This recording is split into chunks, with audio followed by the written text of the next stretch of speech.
baito. We are about to start. Karibuni sana. Wageni wetu wenye wako nje, karibuni sana. We are about to start. Tuko karibu kuanza.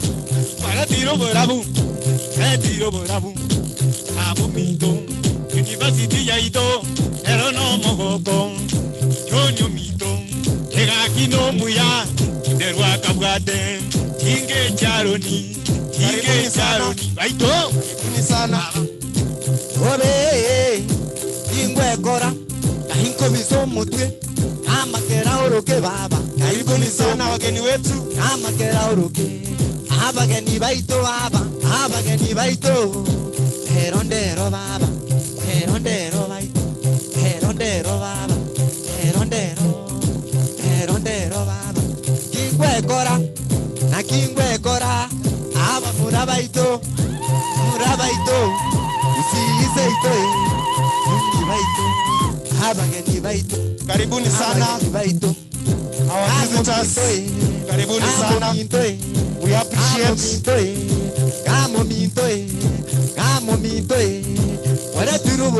We appreciate you being with us. Karibuni sana. Thank you.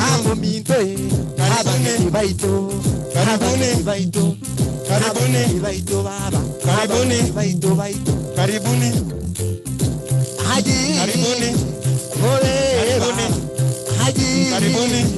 Those ones who are outside, karibuni tafadhali tuingie ndani. There is enough space. There is enough space inside. Karibuni.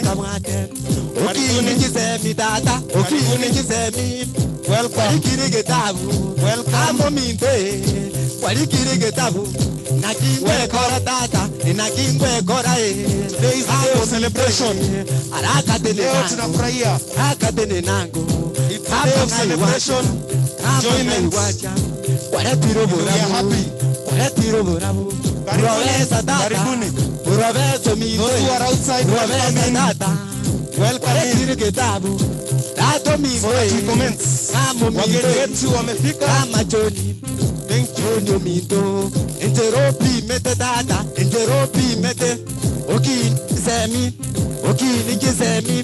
Abagaka baito. Usiise itoe. Umuranto bwate. Jonyo mito. Osomete bokongu. Kama ngai wacha. Kama tini nangu. Kama ngai wacha. Indiye yana tata. Indiye yana. Okini kisemi tata. Ore tu bwanjani. Amo mito. Karibuni. Today is a day of celebration. We are adding to the body of knowledge. Bosongo yaito. Umuranto wate. Babo mito. Junyo mito. Kamo mito. Marora marekaje. Mareke mizuguti. Marora magokaje. Magoke mizuguti. Marora maguraje. Maguri mizuguti. Kamo mito. Ngindo wanjiti. Gakindo wanjiti. Babo mito.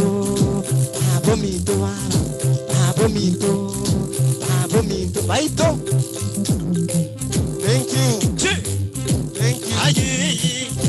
Amurambare zeito. Muromo somu. Olikire getabu. Ya tokonye. Akama tokonye. Profesa tokonye. Baito. Obe. Babo mito. Na kingwe kora.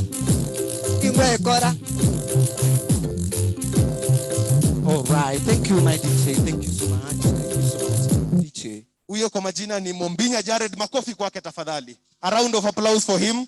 He's one of our local musicians who has grown with this university for a very long time, and we appreciate the time that he keeps giving us. Whenever he comes to our functions, he never fails to put a smile on our face. Thank you, ladies and gentlemen who are in the room. Those of us who are following online as well, we appreciate you being here. We have friends following from different places. We'll be hearing about them. We want to commence this ceremony this afternoon. It's a good day. and we want to go before the Lord to commit this day as we start. May I call Dr. Atebe to lead us in a word of prayer, and then we can formally start.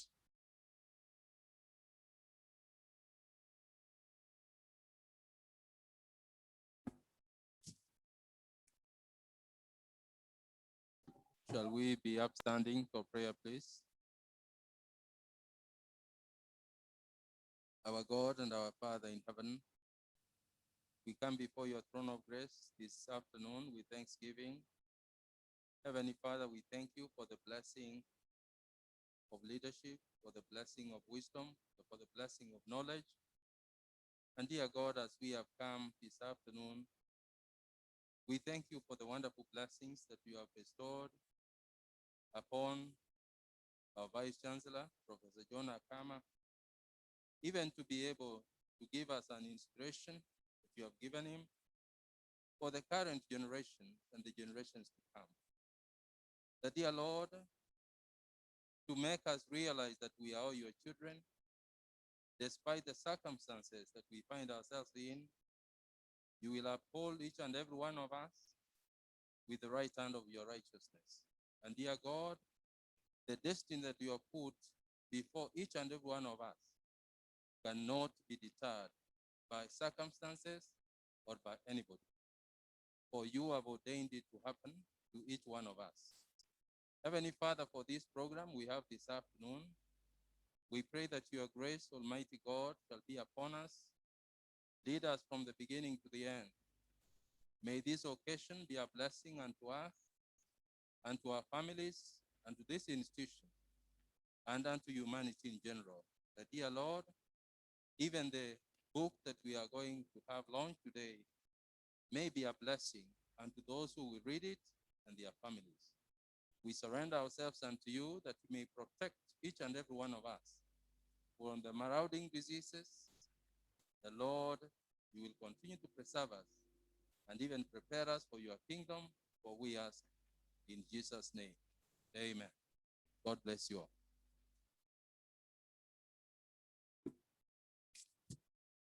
Thank you, ladies and gentlemen.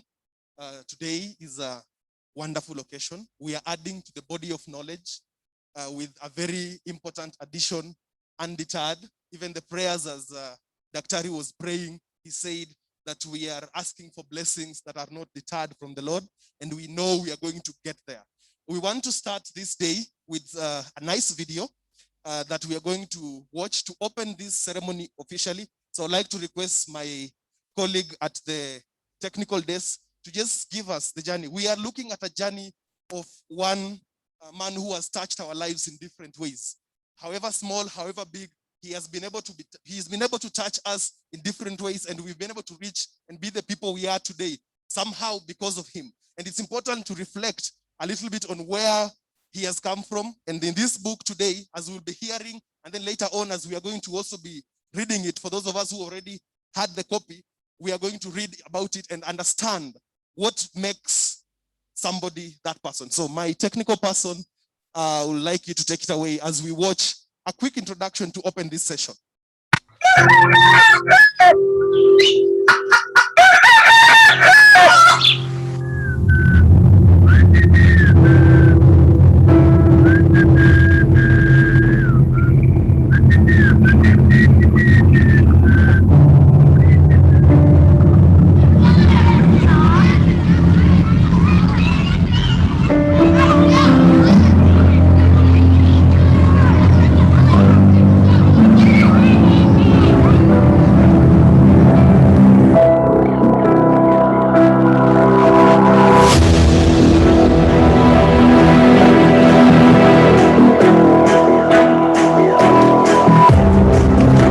Professor John Akama welcomes you to the launch of his book, Undeterred, a rural boy's journey to the pinnacle of academia. That is the reason we are here today, to look at a work of art, a marvel and an inspiration that probably will inspire us one way or another. I want to move forward directly to the program and invite Dr. Kenanda for a little bit of an opening note to guide us as we start this session. And then we go directly into the word of the day, what brought us here, and learn about Undeterred, a rural boy's journey into the pinnacle of academia.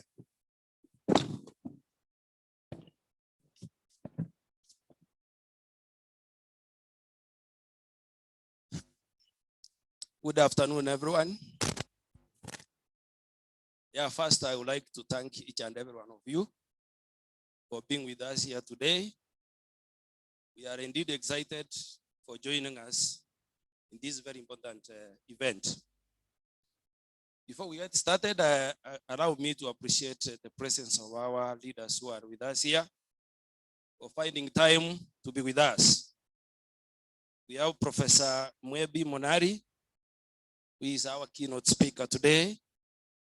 We want to welcome you in a very special way. The others, Professor John S. Akama, and the journalist, Mr. Joshua Araka. The publisher, I hope Dr. Nyanchama is with us. The DVC, acting DVC who is around, Professor Anakaro Standi. The registrars that are around, the deputy registrars, deans, you can see Dr. Barasa and the others, CODs. I want to say it is a great pleasure to have you here. Now you have watched the video, and I want to say that today's gathering, our focus is on the launch of a book entitled Undeterred, and is about a rural boy born in a rural setting, but was able to navigate and wade through tough, extreme challenges to the pinnacle of academia and leadership. In other words, we are here to appreciate a publication from Professor John S.K. Akama. We are proud of you, Professor, for willing to share your biography with us. We thank you for sharing your honest and censored thoughts and reflections.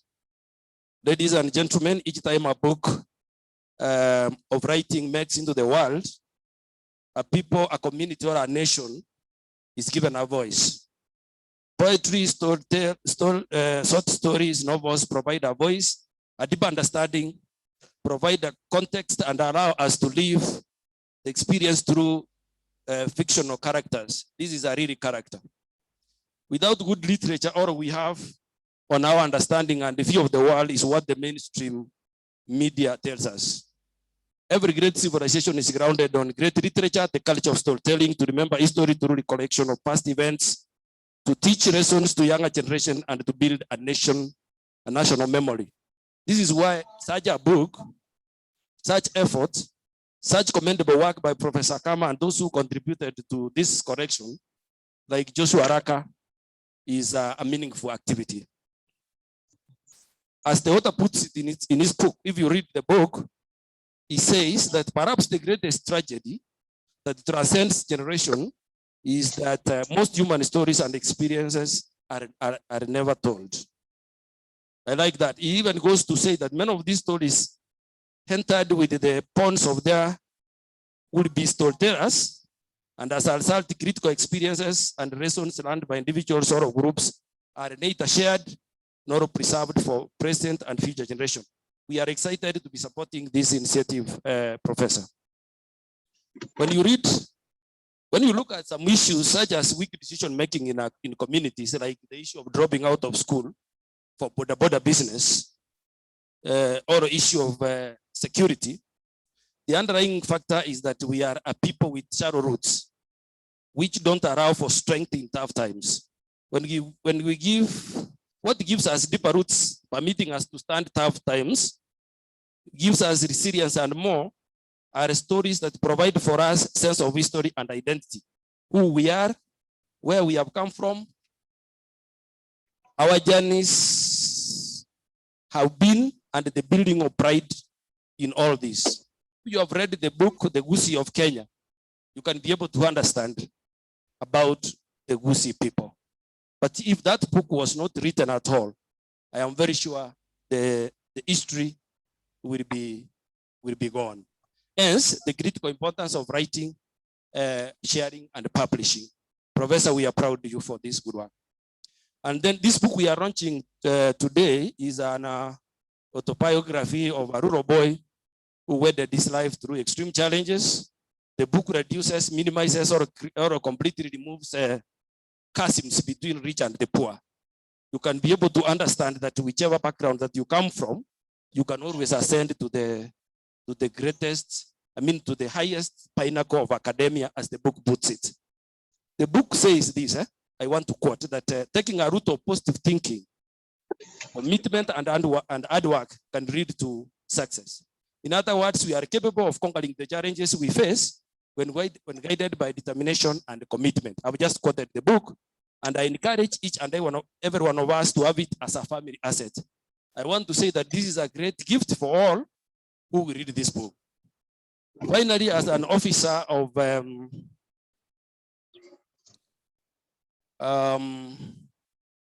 so before I just put that one down, I want to say that this book eliminates prejudices amongst us, such as thinking that the poor, children or people come from poor society cannot make it to the top.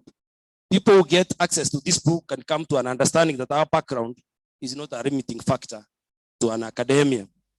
Finally, as an officer in the Department of Research and Extension, I wish to appreciate Professor Akama for demonstrating research work in his career, despite the time challenges that comes with this position as the CEO of the university.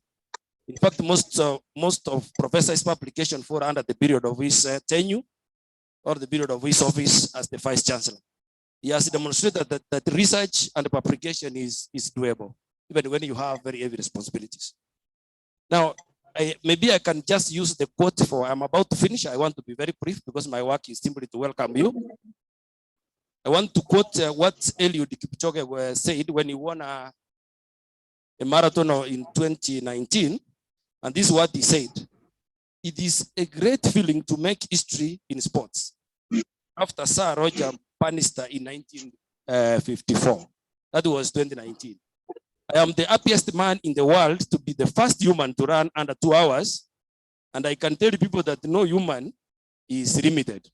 I can paraphrase it for Professor that it is a great feeling to make history in academia. And I am the happiest man in the world to be among the greatest scholars. And I can tell people that no human is limited. This is a challenge to us who are working in various offices. Well, I don't want to take too much of your time. I need to leave some time for the other speakers to help us get a deeper understanding of the book. Today will be fun and running. So a very warm welcome to each and every one of you. If you have any questions, clarification, I just want to say hi. You can find me in Google, ORCID, Figshare, Academia, and even in the university website. Thank you very much for listening, and let us welcome Edgar back to take us to the next level. Thank you so much. God bless you. Thank you. Thank you, Daktari, for taking us through the opening session. I just want us in a special way to acknowledge and appreciate those of us who are in the room. So I'm going to be mentioning a few people, including the rest of us. And as I mentioned, please, to pick a coffee to appreciate for being here today. Today is a very special day. It's a jovial day. It's a joyous day. We need to be happy. So tutaanza na our friends who are following online, our virtual participants. Tuwapigie makofi tafadhali. Tuwapigie makofi tafadhali. Clap for the physical attendees who are in this room. Tujipigie makofi sisi wote tafadhali. We have Professor Otieno, who is also with us. Please, makofi kwake. We have our visiting scholar, Professor Mary Gitau. Tumpigie makofi. We have our KUSU leadership with us, from our Secretary General to the team. Tuwapigie makofi tafadhali. We have our UASU leadership team also present. Tuwapigie makofi tafadhali. We have our deans also present here, our leaders in the academic community. Tuwapigie makofi tafadhali. We have our management team here also represented ably. Tuwapigie makofi tafadhali. We have our journalist who has assisted us and assisted Prof develop this book so keenly. Tumpigie makofi tafadhali. We have our director, Nsemia, who is following online, joining us. He was not able to be with us here today, but he is with us online and listening to what we are saying. Tumpigie makofi tafadhali. We have our chief guest present here today, Professor Bosire, karibu sana, tuampigie makofi tafadhali. And finally, we have our guest who has made us be here today to listen to his story and get inspired by him. Tafadhali, tusimame tukimpigia makofi tafadhali. A big round of applause as we clap for him and we say, may he be blessed to continue producing knowledge so that we can benefit this generation and the next generation. Thank you so much. Let's have a seat. At this point, before we go directly into the literature of the book, I would like to invite our entertainer for a small piece to put us in the mood, put us in the joyous spirit that we want to be in, so that we can be receptive and listen to the knowledge that is coming. And as he dances and as he plays, if you feel that that spirit has also gone extra to you, tafadhali siwamke utingize kidogo, si ndio? Kwa wale wamesema ndio, jipigieni makofa.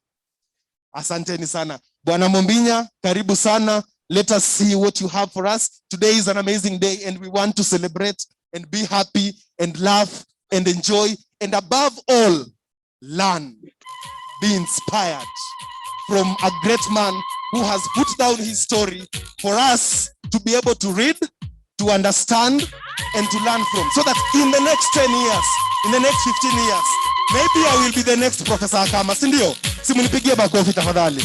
Asante sana.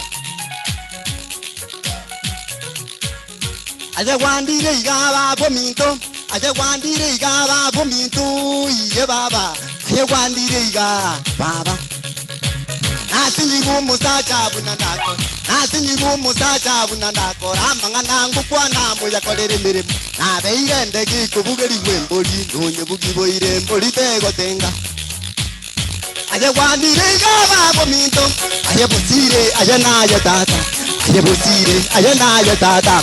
Nebusire ayana ya dada baba ayenje ke kwarira kama yugo de to sende tigi tora bandi tu kolere chara ayenje ke kwarira kama yugo de to sende tigi tora bandi tu kolere chara ngana mazoma okoria ngana mazoma okoria kobororo mborigo itagutango nengenta gusingi tu muntu baba baito Rago mintunga ibona kwasoa, rago mintunga ibona kwasoa, kamu mintunga ibona kwasoa, kuziru mintunga ibona kwasoa. Nina igura basacha ndaroram, nina igura basacha ndaroram. Herore roli tukorimene, abageni baiturero pene, karibu abageni turali amatoke, igene sento bwitwa mapakembo baba. Baito kama mbuyore ayenita akama mbuyore ayemosire mbuyore oko iwambu yabosire onyenya kango ko bosire ndazi ko musori bosire ayewandire igaba bominto kamo minto ngayibona kwasoa kamo minto ngayibona kwasoa nena igura kamurankuna nena igura kamurankuna ajenje kwa hira kama yugutu to sende tigi tura bandi tukuriri nena igura bosire urarora nena igura kamurarora nena igura bosire ndarora nena igura bosire ndarora dakitario minto ngayiwasoa dakitario minto ngayiwasoa usiro minto ngayibona wasoa pastiriti Akama nyasauri guru twawura nkwani baba nyasauri wikukora majati kuna liko ndio mubeno ajagwanire igaba abo minto ajagwanire igaba abo minto ahaba muraba ito ngayimwasoa ahaba muraba ito ngayimwasoa dako minto ngayibona wasoa nina igora basacha morankuna nina igora basacha morankuna nina igora bosire morankuna nina igora basacha ndarora nina igora basacha morankuna nina igora bamurandarora nina igora kama morarora baito okire na igwache korate nina gocha ichura nkwanya maigatankura itunda korora bunuko kirigenta ndabugubo kanoto nyegeja mariko baba Wate korate nina gocha churankanya maigatankura tunda korora bunuko kirigenta ndabugubo kanoto nyegeja mariko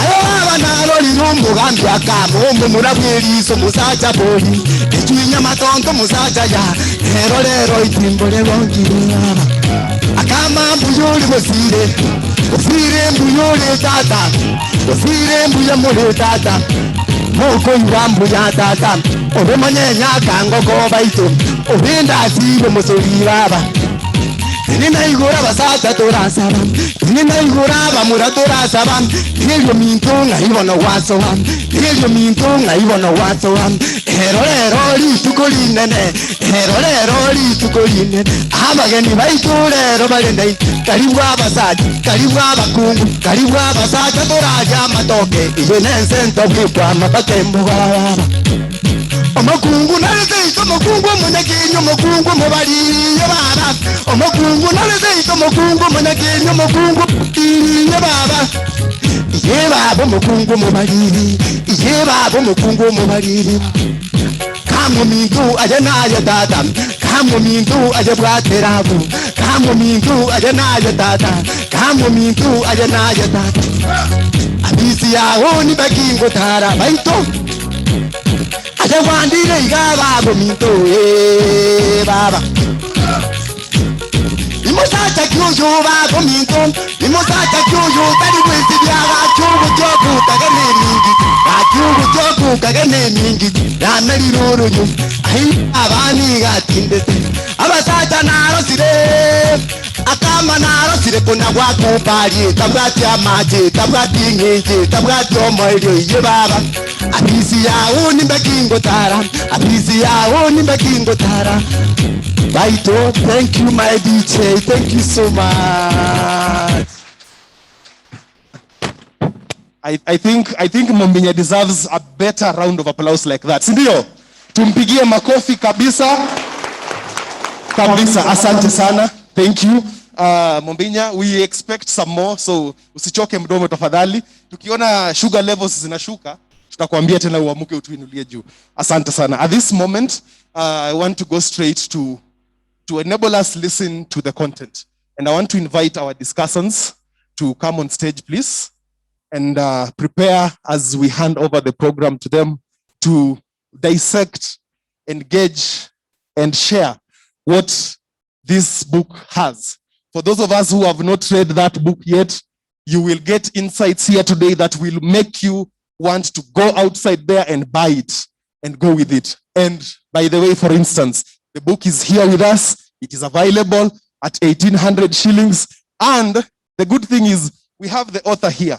So we will have him autograph it for you. And maybe in 30 years, you know, Professor Akama has not stopped growing. Sindio? You never know that in the next cycle, he might end up being the governor and maybe being the president. And in 20 years' time, a book with that autograph, you can imagine how much it will go at. So get his signature now. Siku moja huko mbele, utaonyesha watu picha, hata kama atakuwa nakaa, alikuwa mweupe sana, maybe it will be 10 years from today, utaonyesha watu sema, I was with Professor Akama, I knew him, I have a book with his autograph. Maybe you bought it at 1,800 shillings, it might be 200,000 then, because of his signature, sindio? So we want to grow with him. As he continues growing, we want to be back with him and push him forward. So our discussants, please welcome. I want to invite the lead discussant, Dr. Barasa, to invite the rest so that they can come and take their place and take us through the discussion as we see fit. Daktari, karibu sana. Tumpigie makofi ambaye anakuja.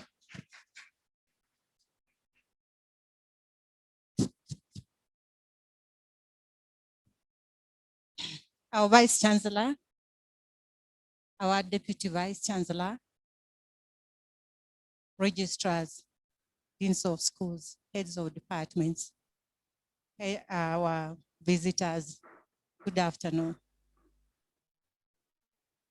We are going to discuss the book briefly, just to give you a snapshot of this journey that Professor Akama has been walking as a small boy, and now he's an adult. So I want to welcome the discussants.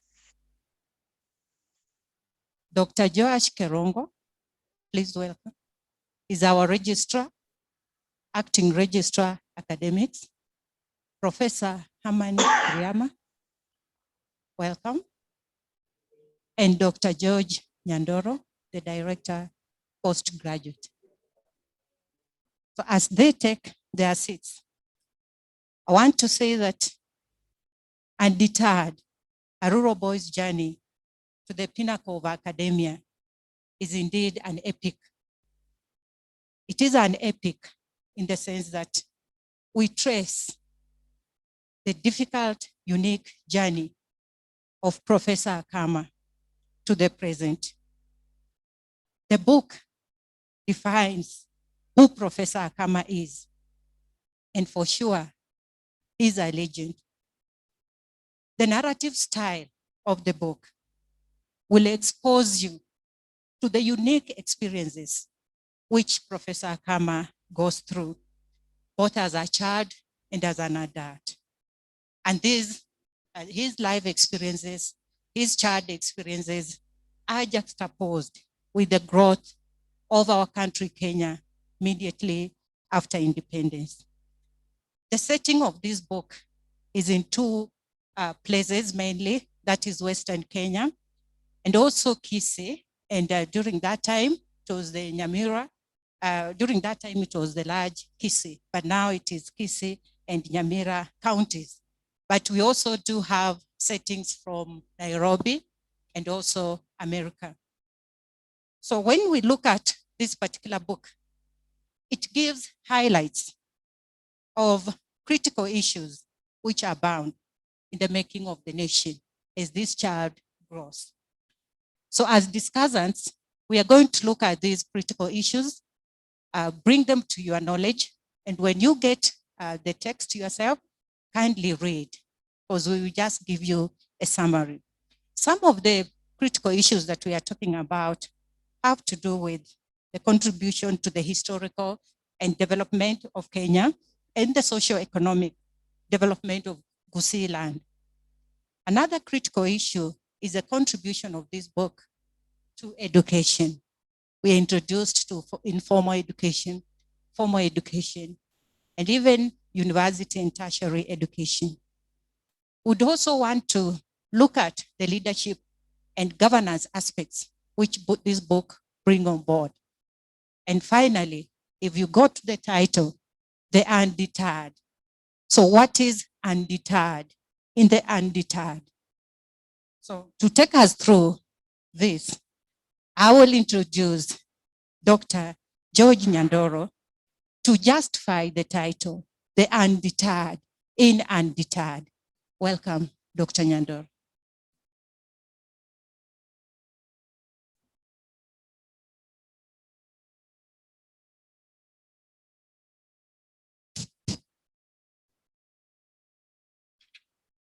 Thank you very much, Dr. Baraza, the Dean, School of Arts and Social Sciences, the Vice Chancellor, sir, who today you are here as an author, the Deputy Vice Chancellor, Academic Affairs, our guest of honor, our colleagues who are here, good afternoon. As you've heard, I'm Dr. George Nyandoro. I teach literature, and I'm also the director of postgraduate.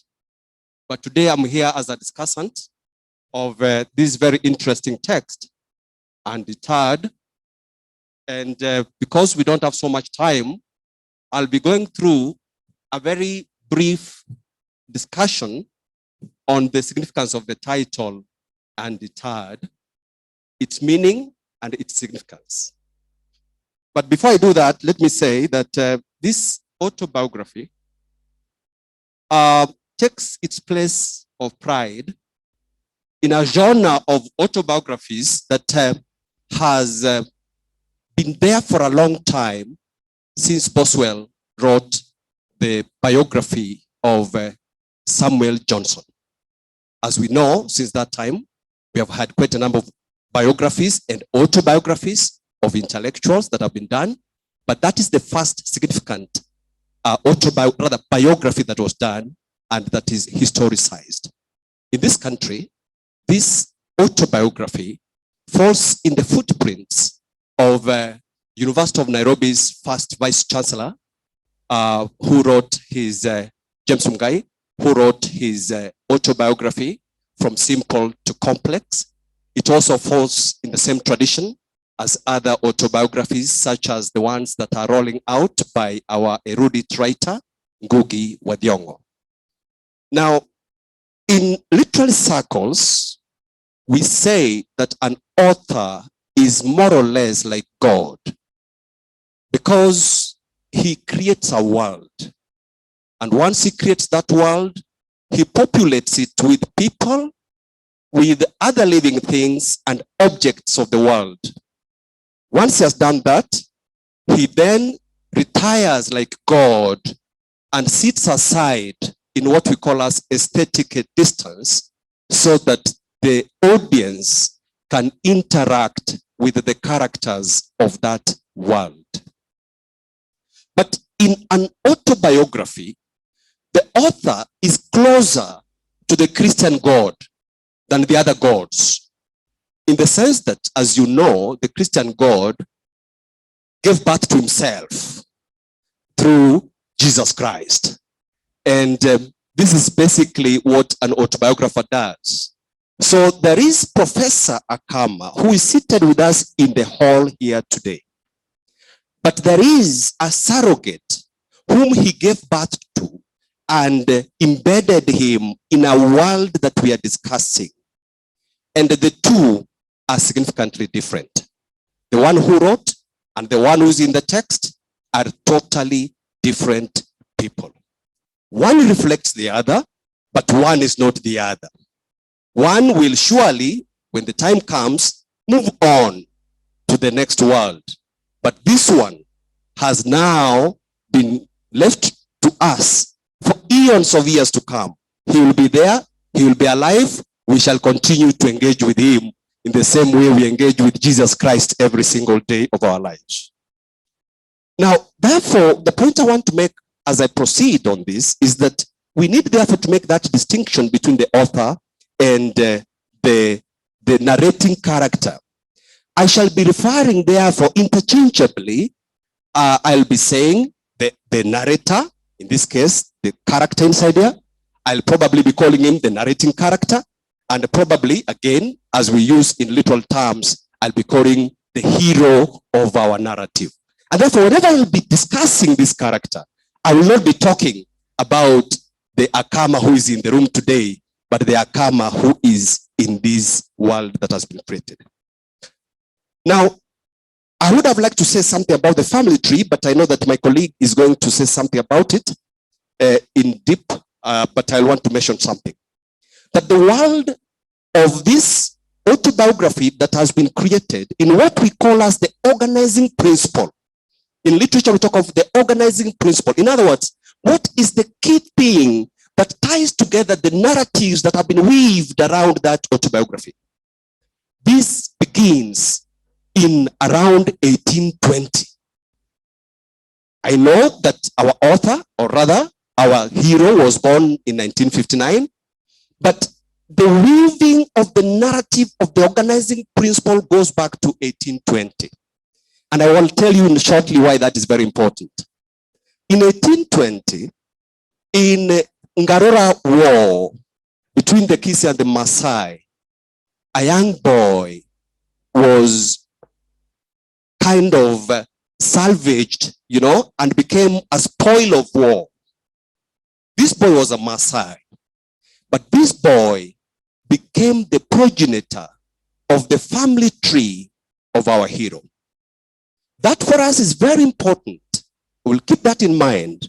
I'll not go to the other aspects of the family tree, but we'll keep that in mind because I'll be pointing out that our hero, although he says in his autobiography that he is a rural boy's journey, I'll be saying that there's something slightly complex about this character. Complex in the sense of that transcultural, the transcendentalism of cultural limitations. And I'm placing this squarely on the fact that the progenitor of his family tree was a Maasai. So we are talking about a Kisi whose progenitor was basically a Maasai.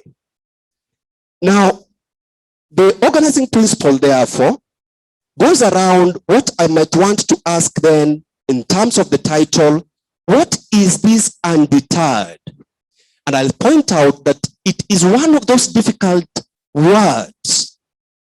Difficult in what sense? Difficult in the sense that it opens up a continuum of time and space. It does not tell us undeterred when. It does not tell us undeterred at what time or where. So it opens up the possibilities so that it is your own sense of imagination that will take you to what deterrences are we saying that our hero was able to transcend. And therefore, I want to say that the resilience here, which was exhibited by this child who was rescued in the Ngarora War, is the aspect of deterrence here is the question of resilience. The question of resilience. This is really basically what is the text about. That the hero of this story is an extremely resilient character who tries to overcome various kinds of bottlenecks, various kinds of challenges, various kinds of obstacles, not just to get into the pinnacle of the academy, as we are told, but also in his own sense of self-discovery as a human being. Now, in this resilience, in some instances, when you take that text to read, you will find drastic aspects of irony. And I'll point out one. Here's a young man, as we saw in that video that we were shown. Here's a young man in a rural place, all right, in a place called Mecheo, all right, in the heartland of Africa, who is confronted by a challenge that he did not create. And what is the challenge? The product of colonial modernity. He goes to school, and the school he's enrolled in is an SDA school. He did not invent SDA, but then somehow he has been taught to be Catholic. He did not invent Catholic, and then he confronts the tensions in the heartland of Africa, the tensions between churches, which were not invented in Africa, which were invented elsewhere, but he's caught up in that mix, and it becomes a problem in terms of his own access to education. But this irony becomes even more interesting. As you'll realize later on, I'm sure that one of the discussants will be talking about his sojourn in the United States of America, where he went to get his education. He unexpectedly, in the heartland of the Western cosmos, confronts himself with the worst possible aspect of African culture, called sorcery. What can be more ironical? In Africa, he struggles with the colonial modernity, which is Western. In America, he confronts the black side of African culture. That kind of contrast, you can imagine it. Now, this resilience sometimes, therefore, is organized within the context of various sub-themes. And one of the themes you're going to find in each time as you read that story is the hero's ability to use the theme of return and retrieval. The theme of return and retrieval. Every time he has to go back to conquer. I'll give you a few examples.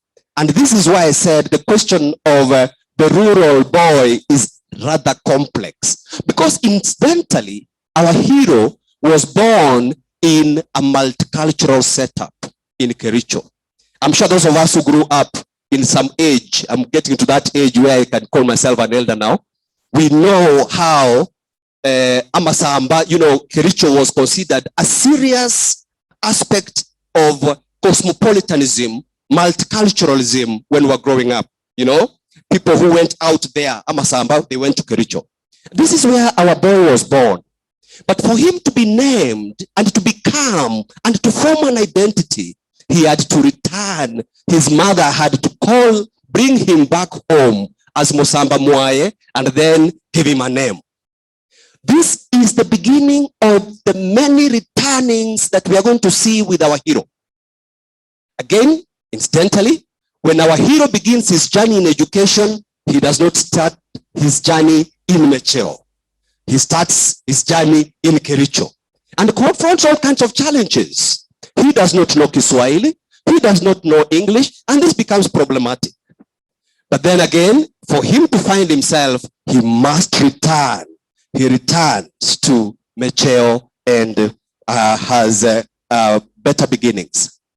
The question of return will be not just physical return, but even return in the sense of his own soul searching. And I'll give you an example of this. You may recall, those of you who have read this text, that at some point after he has successfully graduated from Kenyatta University and he applies to study for a master's degree, you know, in those days there were scholarships, and he had emerged among the top students who qualified for this scholarship, but he cannot be given this scholarship for one reason or the other, because of the systemic failures that we all know about, you know, the corruption, the nepotism, and all those kinds of things. But you know, the question I want you to try and interrogate when you read that text is, what masters was our hero going to study at the University of Nairobi? It is not geography as you might think. It was a Master of Arts in history. But as things turned out, he ended up in geography, of course, along the way picking up curriculum studies, went into tourism, but he returned philosophically to establish himself as a historian. So these days, sometimes we are not so sure when you talk about Professor Akama, whether he's a geographer, whether he's a historian. You know, the other day we were having a debate which department we will take him to. Should we take him to the Department of Geography or History? So this question of return, going back to reclaim lost ground and conquering it, is the kind of resilience that I'm talking about within the context of the theme of return. But this return sometimes is marked by certain kind of tensions in his life. The return, for instance, that we have from the United States of America was a very unfortunate return after a very unfortunate encounter, you know, which those of you who will read the story probably will come across. You know, he had just had a very nice job, you know, which would have paid him around 700,000 shillings, Kenyan shillings.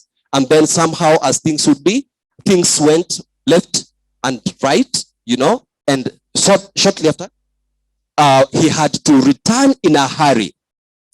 I will tell you something slight about this on a light note.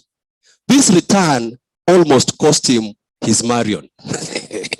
You know, those days when we had the tyranny of the post office, he returned suddenly from the US, and here's Marion busy writing to the US to get in touch with him, and the letters are getting to no sender, or return to sender for that matter. For 3 months, they couldn't get each other. But I thank to God when finally I found that the hero was able to get his Marion.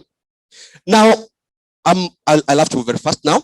Now, the other kinds of resiliences that I want to mention, but mention it very briefly, is the sense of balance you see the author has between different polar opposites. For instance, the way he's able to mesh between matriarchal patterns of structures of society and the patriarchal ones. And I'll mention here shortly the role of his mother in his life, which because of time, I'm not going to too much into it, but he does point out that his mother was very, very strong in getting him the kind of vision that made him push forward to achieve his goals. And I would have liked to say that most heroes who have strong mothers go for the kind of wife who looks like their mother. And I was surprised pleasantly that both the mother and Marion are both called Kwambuka. I don't know whether it was an accident, but that was a very pleasant surprise when I read that. Now, because of time, I think that I know that I'm running out of my time, but I want to say this. The hero of this text is very strong in what you call as comeback, the theme of comeback. When you think he has fallen, that's when he springs forward. When you think he's flat and things have run out of options, that's when he comes out very strongly. And we can see these cases, the issue of the US, but also the many issues I'm not going to get into because of time, in terms of his relationship with the colleagues at Moi University, his struggle to be vice chancellor, and sometimes when people thought he's the underdog and so on and so forth. So there's that comeback theme, the kind of, when you think you have put him down, that's when he comes up strongly. And for me, that is the resilience which defines Undeterred. Thank you very much.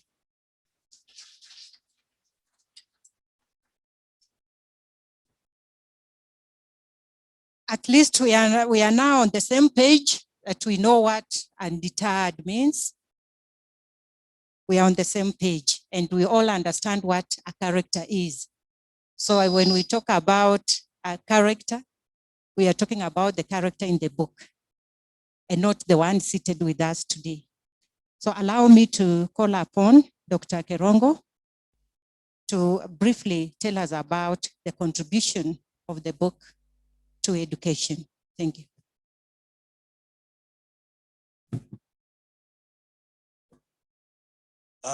Good afternoon, everyone. Professor John Akama and Professor Wasiri and other guests.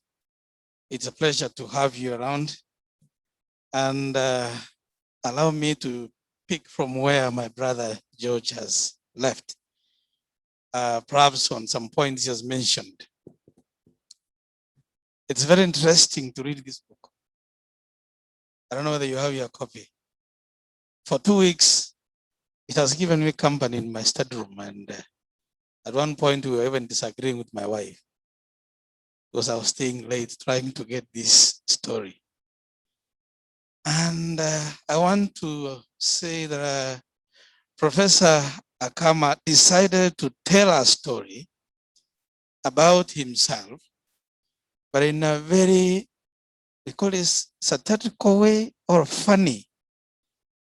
Very, very interesting. And he puts everything in a very plain manner, simple and plain, as crude as it is, the way it is in the village.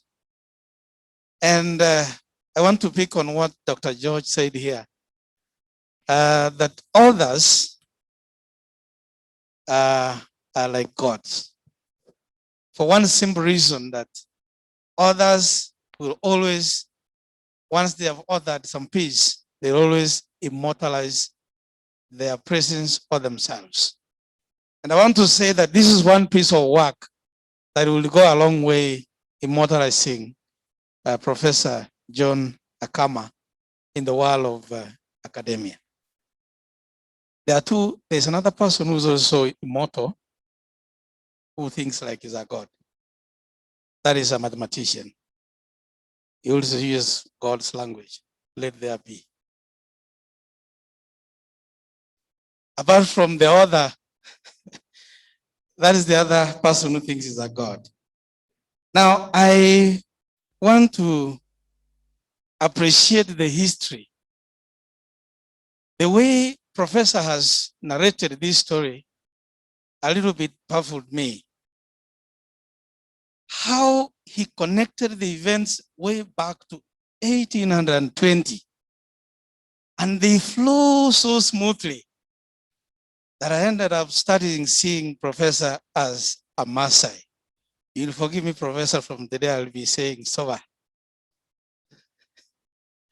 Because honestly, I saw his background very clearly and very interestingly.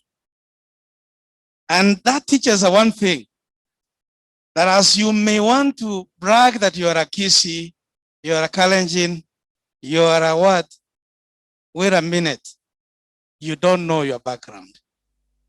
Until somebody, maybe others for your background, then you'll tell us who you are. You may not tell which tribe you belong to. So this issue of tribalism has no basis. This story tells us that and breaks that very interestingly. Socrates says one thing about knowledge, because I'm talking about the contribution of this work to education. That knowledge is the ability to differentiate between right and wrong, a very basic definition that you were given at any time of study. The ability to differentiate between right and wrong.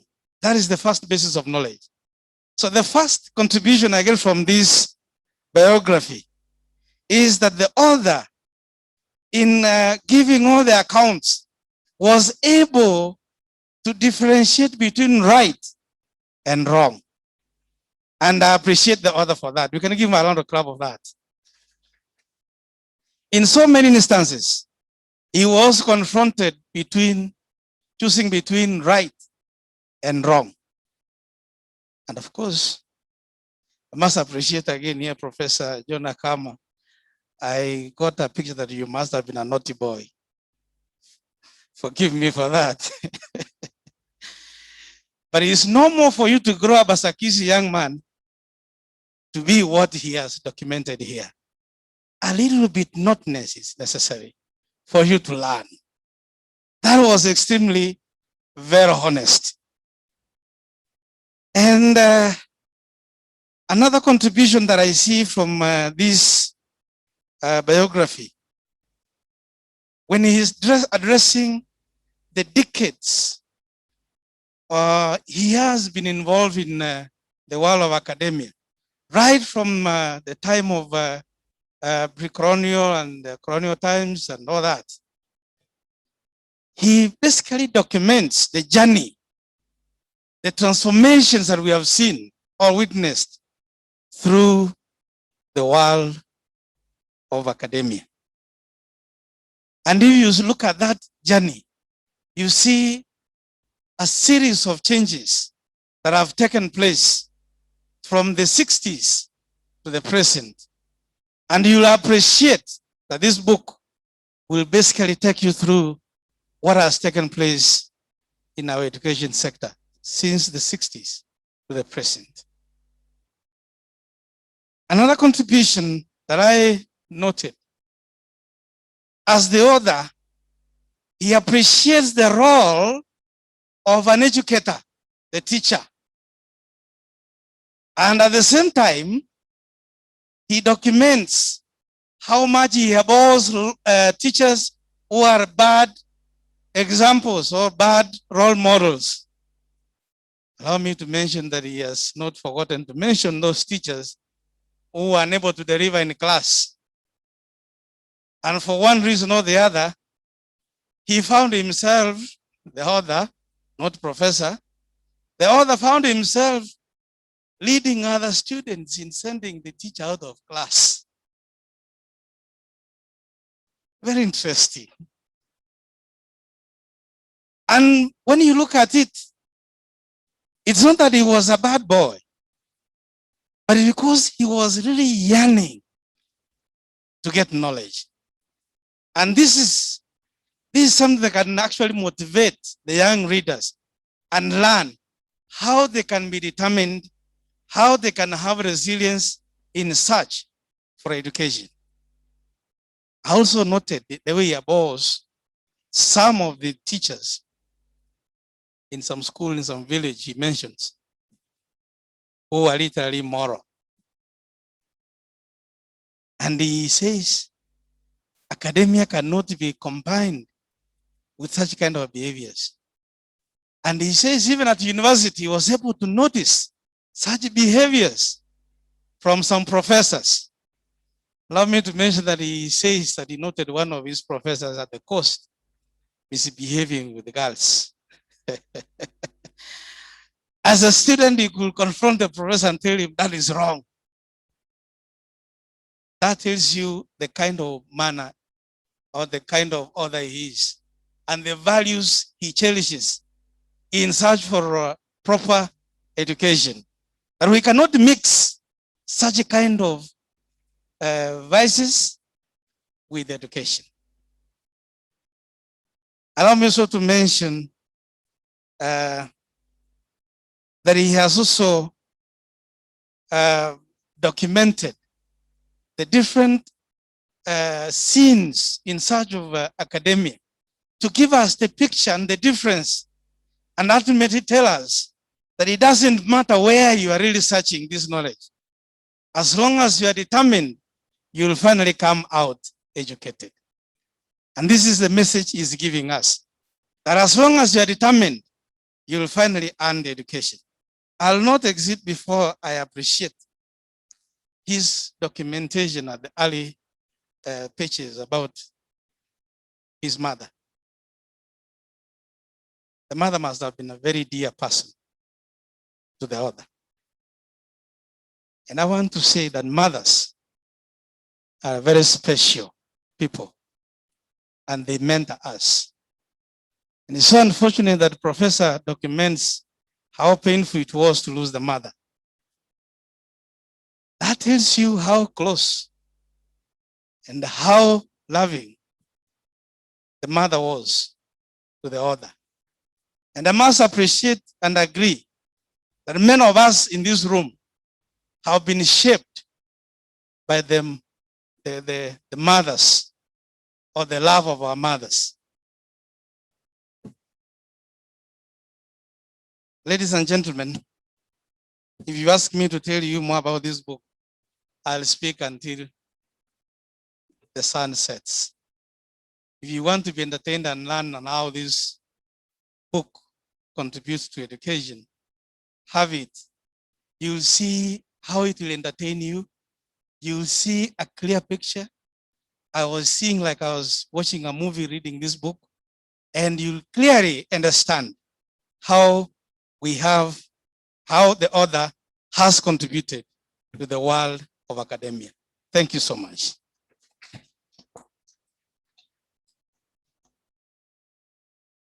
Thank you, Dr. Keronko. When you read this book, you realize that education shapes you in so many ways.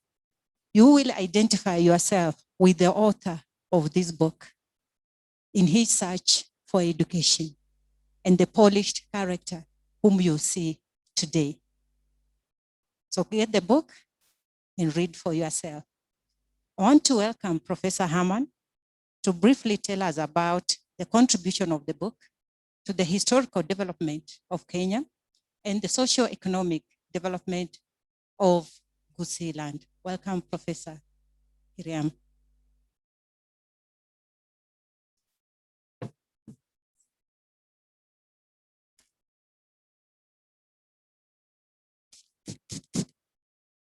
Good afternoon, Professor Akama, my good friend, Professor Bozire, C academic, and all protocols observed.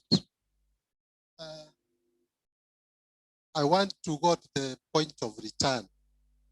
Like Dr. Yandoro said, I want to return to Akama the historian. Let's see what Akama the historian tells us in this book.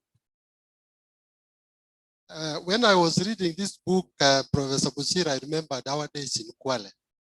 Still, he was my classmate from 5 and 6. And here we were two young people from Kisii in a very foreign country. I remember one guy from Somalia who came with a sword. Hassan Nur, now the chief secretary in sports, because he was afraid that the people are going to kill him. So then, and maybe because the book was written more or less the time we were growing up, I can identify so much with it. But what I want to talk about is how does it contribute to understanding of history? When people read this book, what will they understand about Kenyan history? And I want to pick about 4 themes in this book, and then I'll be done. First of all, when we talk about birth, where he was born, Akama was born in Jangoi Estate in Kericho. Why did his father go there? Then we understand that during that period, the colonial government wanted the Kenya colony to pay for itself. They didn't want it to depend on England. So what did they do? Is student taxes. Anybody who is able, you have to pay a tax. So then Akama's father and the other people of his age had to look for employment to get money in order to pay what? Pay taxes. So then in a short way, you can understand the institution of taxation in Kenya during that period. The troubles, and then also the issue of forced labor. Because you are working the tea plantations, hard work, minimal wages in order to pay what? To pay your taxes. And then within that path of Akama, you also understand the social cultural organization of the Kisis. The young boy had to be brought back home for his hair to be done what? Be cut. Part of his placenta to become and be buried at home so that they can connect with the ancestors. So then that even if you are out there, still people knew you are part and parcel of what? Of your home. So you have to come back. Your grandmother and your mother have to cut your first hair before you are even named. And then you also see the naming ceremonies, how the father was happy raising the boy to the son. So then that he interweaves the historical development of his father working in Kericho, as well as the social cultural organization of the Kisis for him to be brought back home. And also then, the same way we understand that within these mashambas, the plantations, the workers who came from various parts of the country started organizing trade unionism. This is the path of trade unionism because these are the people who started resisting the harsh conditions that they were forced into, and they started grouping themselves so that they can agitate for better pay and also for freedom. People like Tom Mboya, these are the kind of people they used to start fighting for independence. So then that's some of the things which, though he doesn't tell them sanctly in the book, but those are the things you get when you read it. The next one is about Mokoro, his great-grandfather. He has been alluded. He was a Maasai.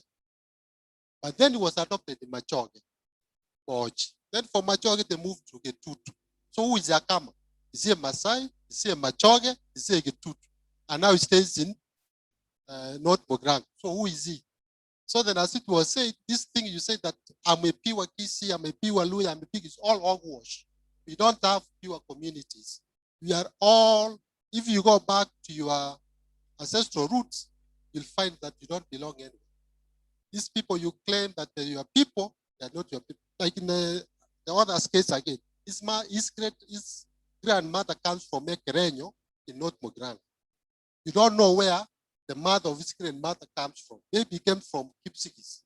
So then that if you look at the genealogy of your genealogy, both from your paternal and from your maternal side, you'll find that you have this complex web of interconnectedness that you don't find you have the true identity. That you can say, I'm Omogetutu, I'm a Meru, I'm a Nigembe, I'm what? That there is this interconnectedness between the various groups of people.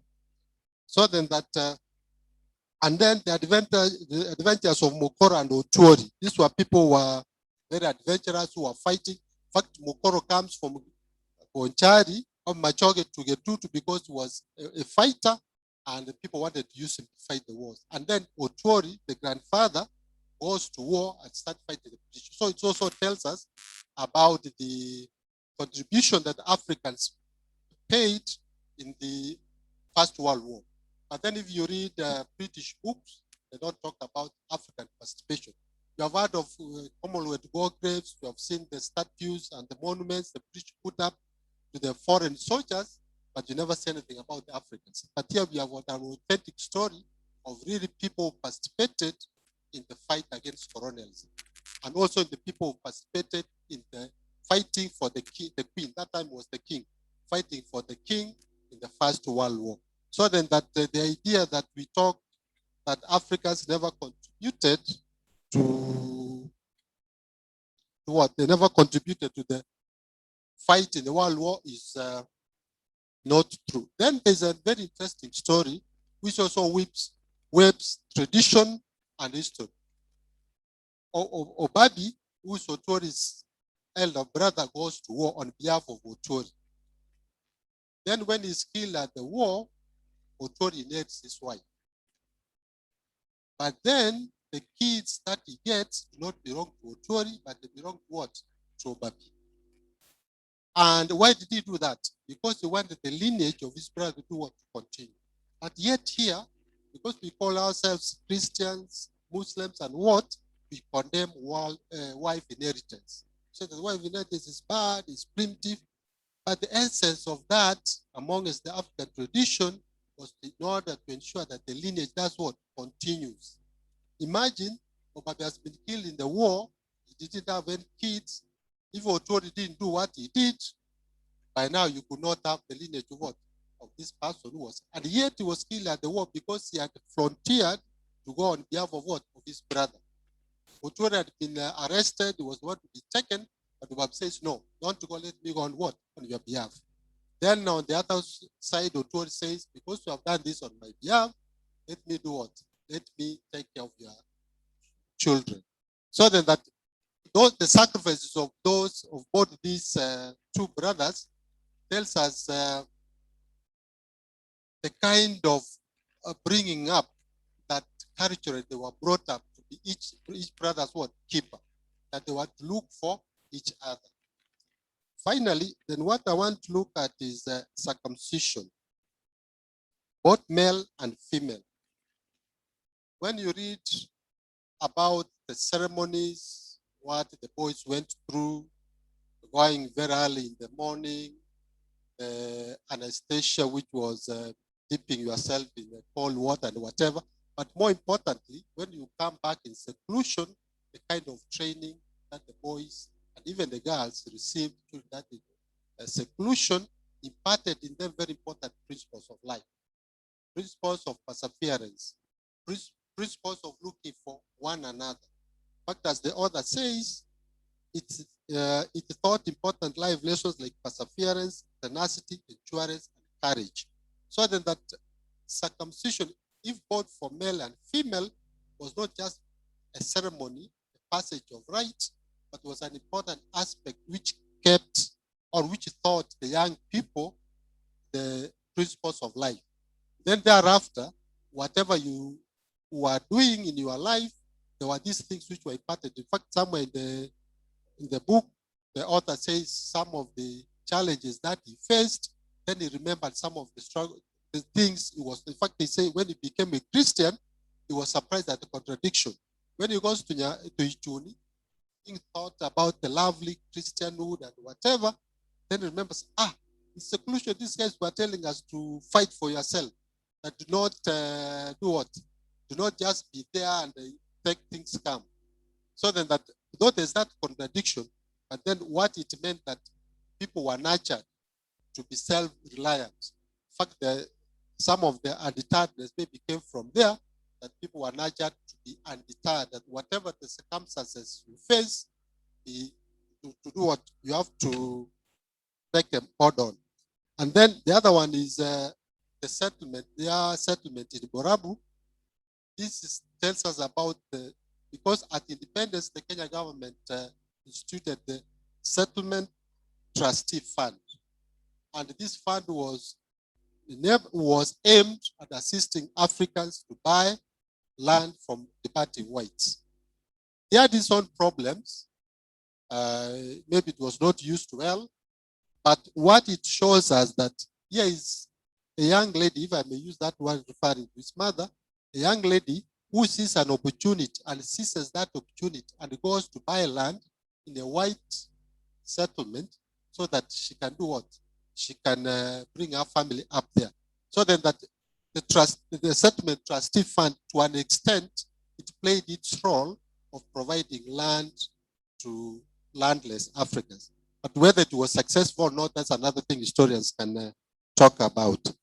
Then eventually, when we come to the socio-economic development of New Zealand, you can see the kind of work they were doing, growing tea, growing pyrethrum, keeping cattle, and also what caught my eye so much is about the homemade mortuary that was constructed at the demise of his mother. And these are some of the indigenous knowledge systems which we have forgotten. We have now, instead of us taking advantage of that and maybe going back, seeing what used to happen, that those days we didn't have mortuaries, but people were able to preserve bodies at home for a couple of days before the burial system.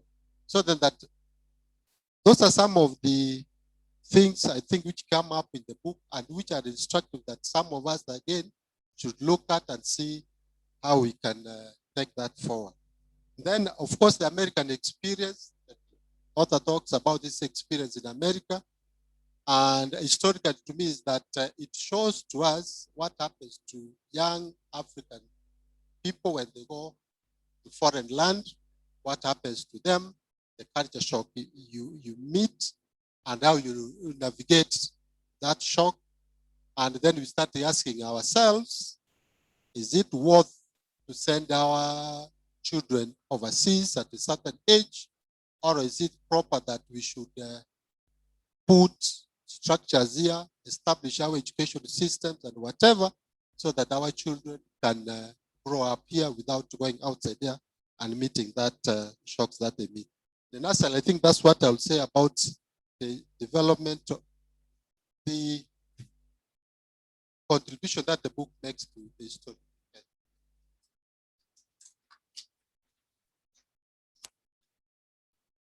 Thank you, Professor Kiriama.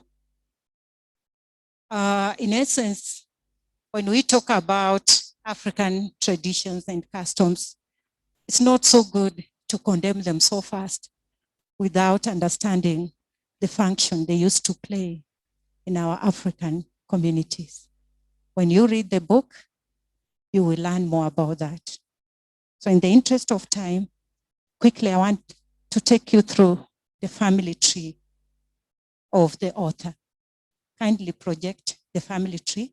And as we look at this family tree, I want to bring on board the leadership and governance, just the outlook of the leadership and governance as presented in the book. Now, when we're talking about leadership, it's all about providing guidance and direction. When we talk about governance, governance has to do with the effectiveness of one's leadership. So the two are intertwined. You cannot divorce leadership from governance.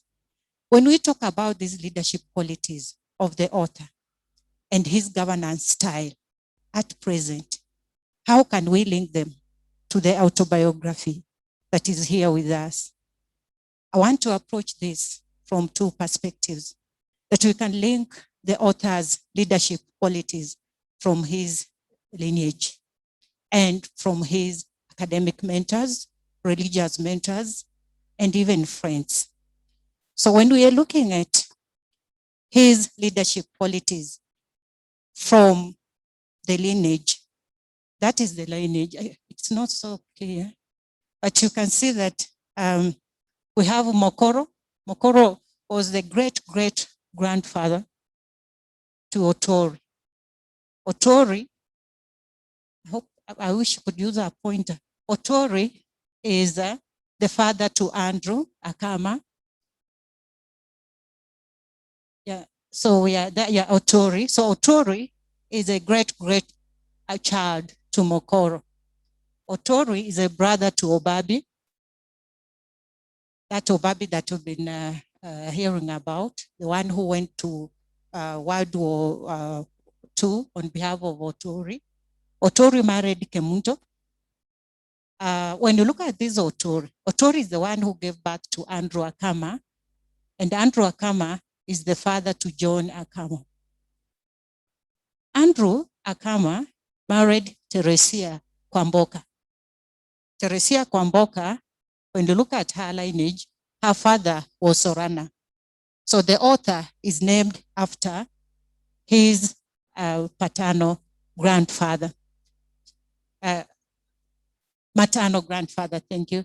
Then Sorana was the son to Mweberi. Mweberi was a great-grandfather, the great-grandfather.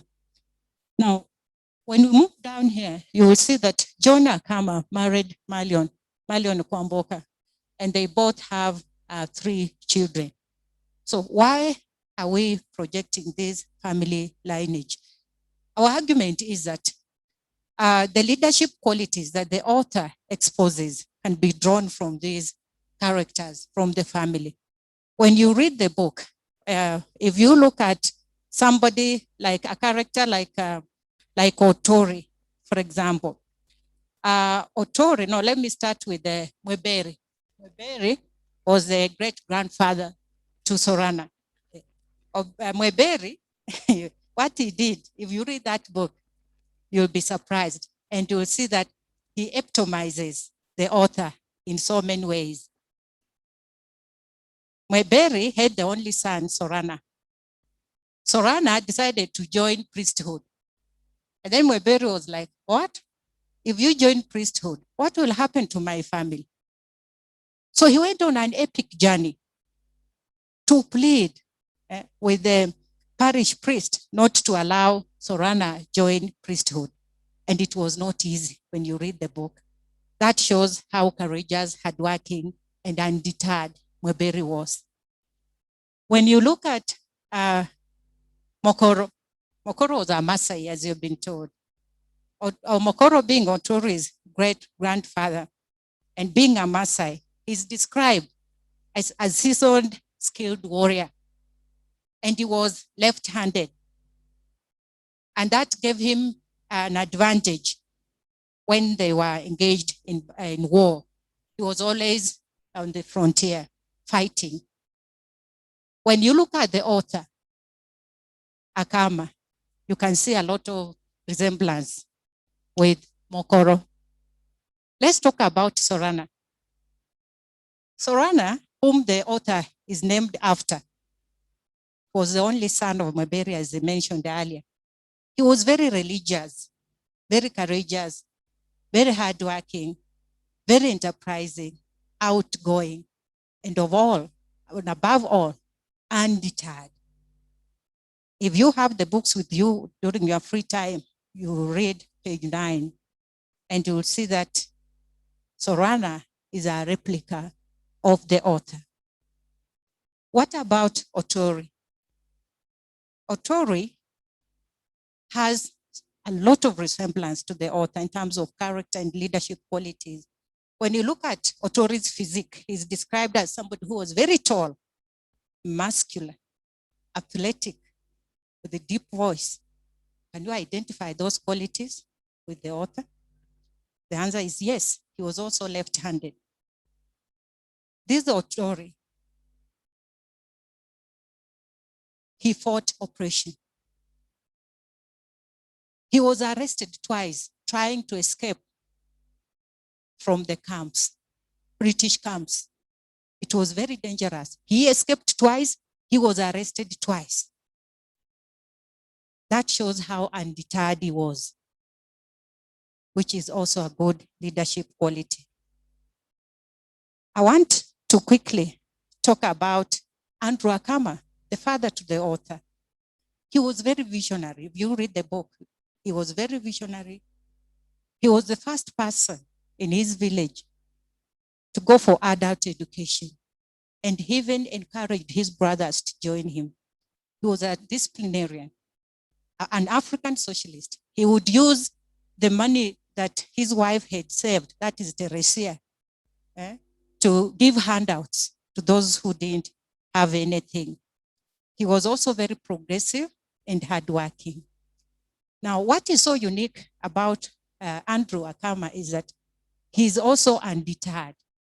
He set on epic journeys to unknown destinations to look for an admission letter for his son, John.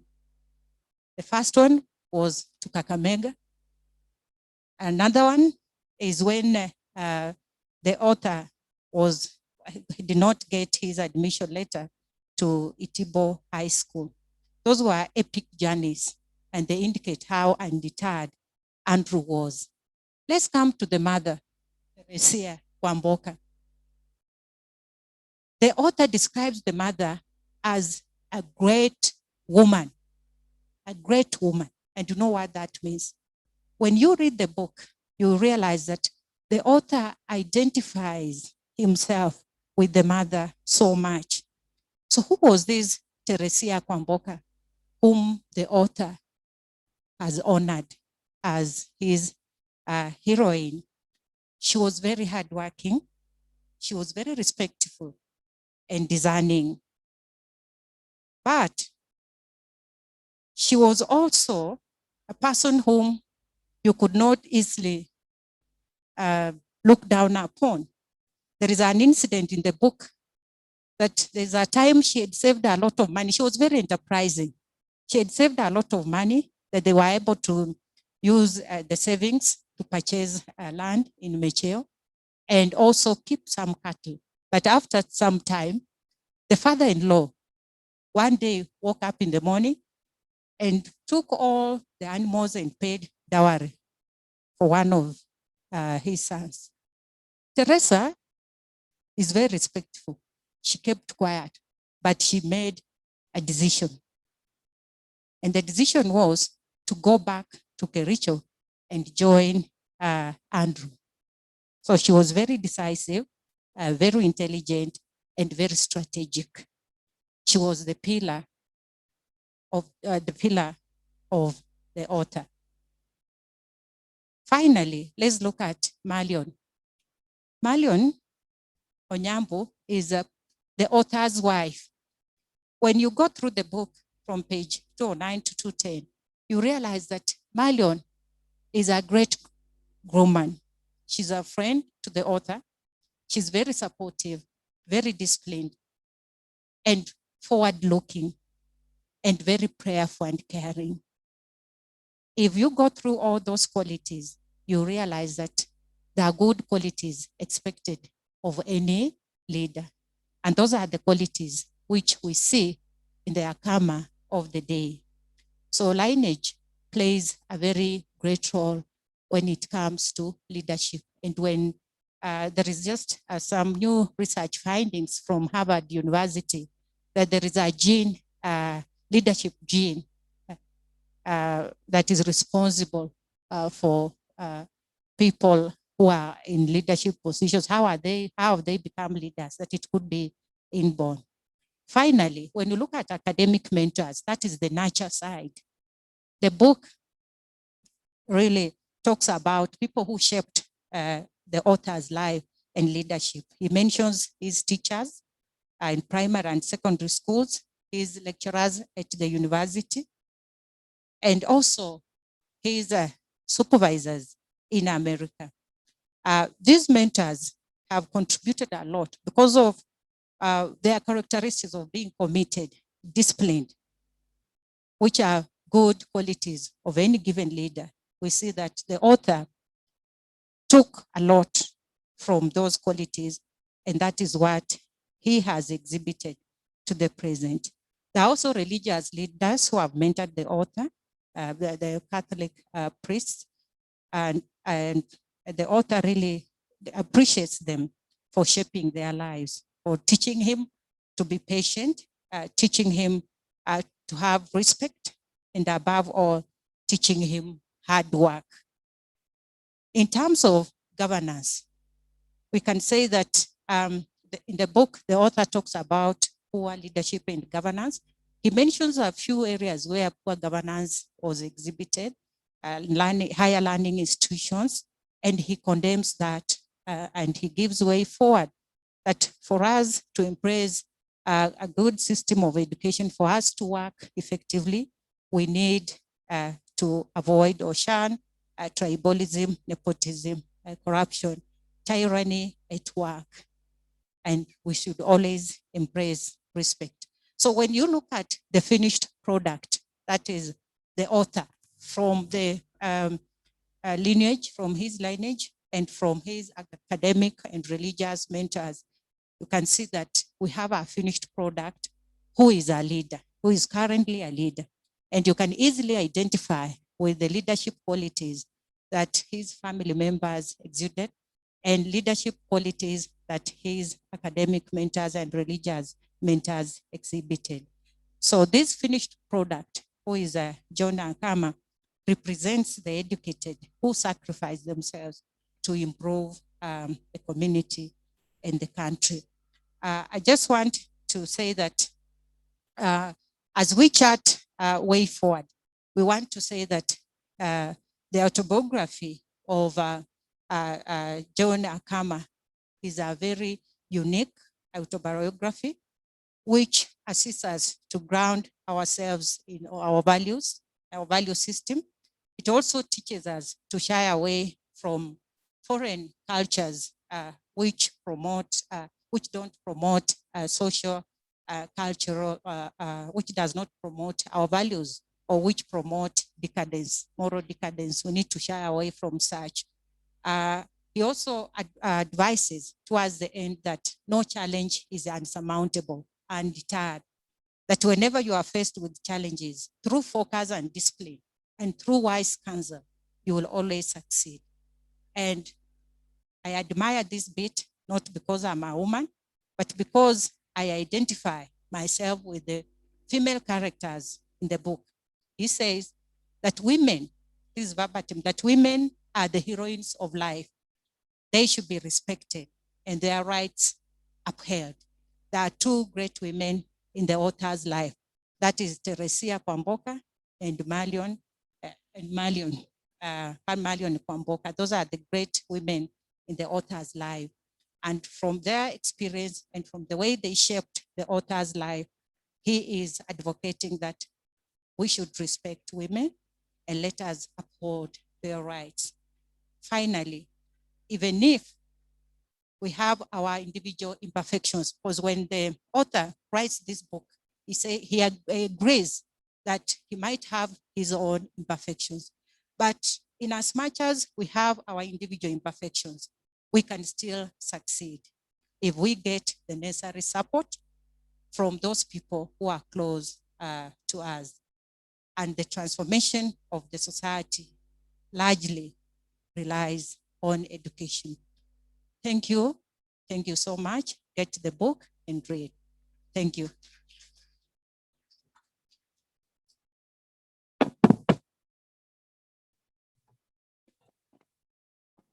Hiyo makofi haitoshi, si ndio?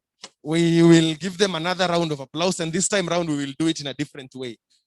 Do we know the 4 factorial, si ndio? Si tunajua vile inaenda? The 4 factorial.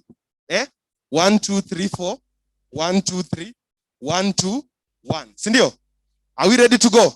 Can we try and warm our hands? Warm your hands, warm your hands. They have done an amazing job of giving us the insights that are in the book, and I want us to appreciate them. They have encouraged us to read the book. They have given us insights we don't know.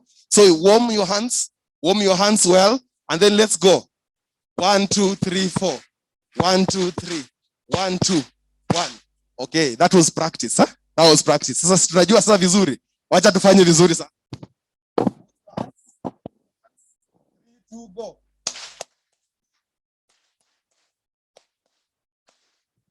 Thank you so much. Asante sana, our discussants, for the enticing conversation you've had. You have made us think about the book and think about the man at the same time, because the two are inseparable. Our next presenter is coming in online, but before he comes in, and before we leave class, I want to ask a question. I want to give away a book. I'm buying somebody a book. If we've been listening, I have a question. Whoever tells me any of the 2 villages that Professor Akama lived, I am giving you a book. Except hawa watu hapa mbele. 2 villages, name them. 2 villages that Professor Akama lived. We amesimama. Sema ya kwanza? Ya kwanza? Prof, ni ukweli? Aha, amepata ya kwanza, ya pili?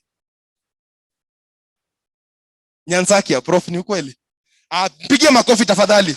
My ushers, please give me a book there. I want to ask one more question to see if we are also listening, so that we see if you can get. There is a sister who inspired Prof and gave them insights in this work, especially about their life in Nyansakia. What is the name of that sister? There is a sister who inspired Prof and gave him insights about their lives in Nyansakia. I think Prof was a bit young at that time. What is the name of that sister? Nani anapata nimpatie kitabu? Nani anapata nimpatie kitabu? That is the reason you should read now. Now kitabu iko hapo nje, please let's read. Let's buy, read, and then we continue. So thank you. For those ones who are following online, I want to give credit to Moi University. Department of Literature. They are following keenly, and they have an amazing comments section that they are putting us for us. I also want to encourage those who are online to please put on their put off their video so that the video lag does not become so long. If you put off the video and you leave the audio on, you'll be able to see very, very well. At the moment, I would also like to tell online people that they are asking about the M-Pesa till. If you want to purchase a book remotely, the M-Pesa till is 220686. And once you send the money, it's 1,800 shillings. Please retain the message. We will ask you for the message, and then we will know how you will get the book after that. The M-Pesa till is 220. Our online audience, the M-Pesa till, I will repeat again, it's 220686. You can make your reservation by paying the 1,800 shillings there. Retain that message. We will give you a way to get that book once you show us the message. So thank you. At the moment, Dr. Matunda, I don't know if you can hear me at the moment. I would ask you to say something. I can hear you well. I can hear you very well. Can you hear me? Can you see me? Yes, we can. Yeah, Continue. yeah, I can. I don't know whether you can hear me. Can you? We can hear you, but we're just working out the audio issues kidogo. Continue speaking, please. Yeah, I'm here. Ningekuwa hapo lakini nikachelewa. Can you hear me now? Is that better? Is that any better? Any better?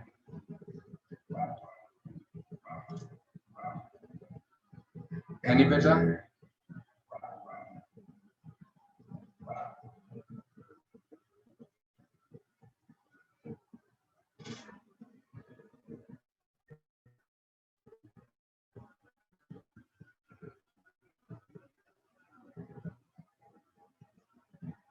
Are we good?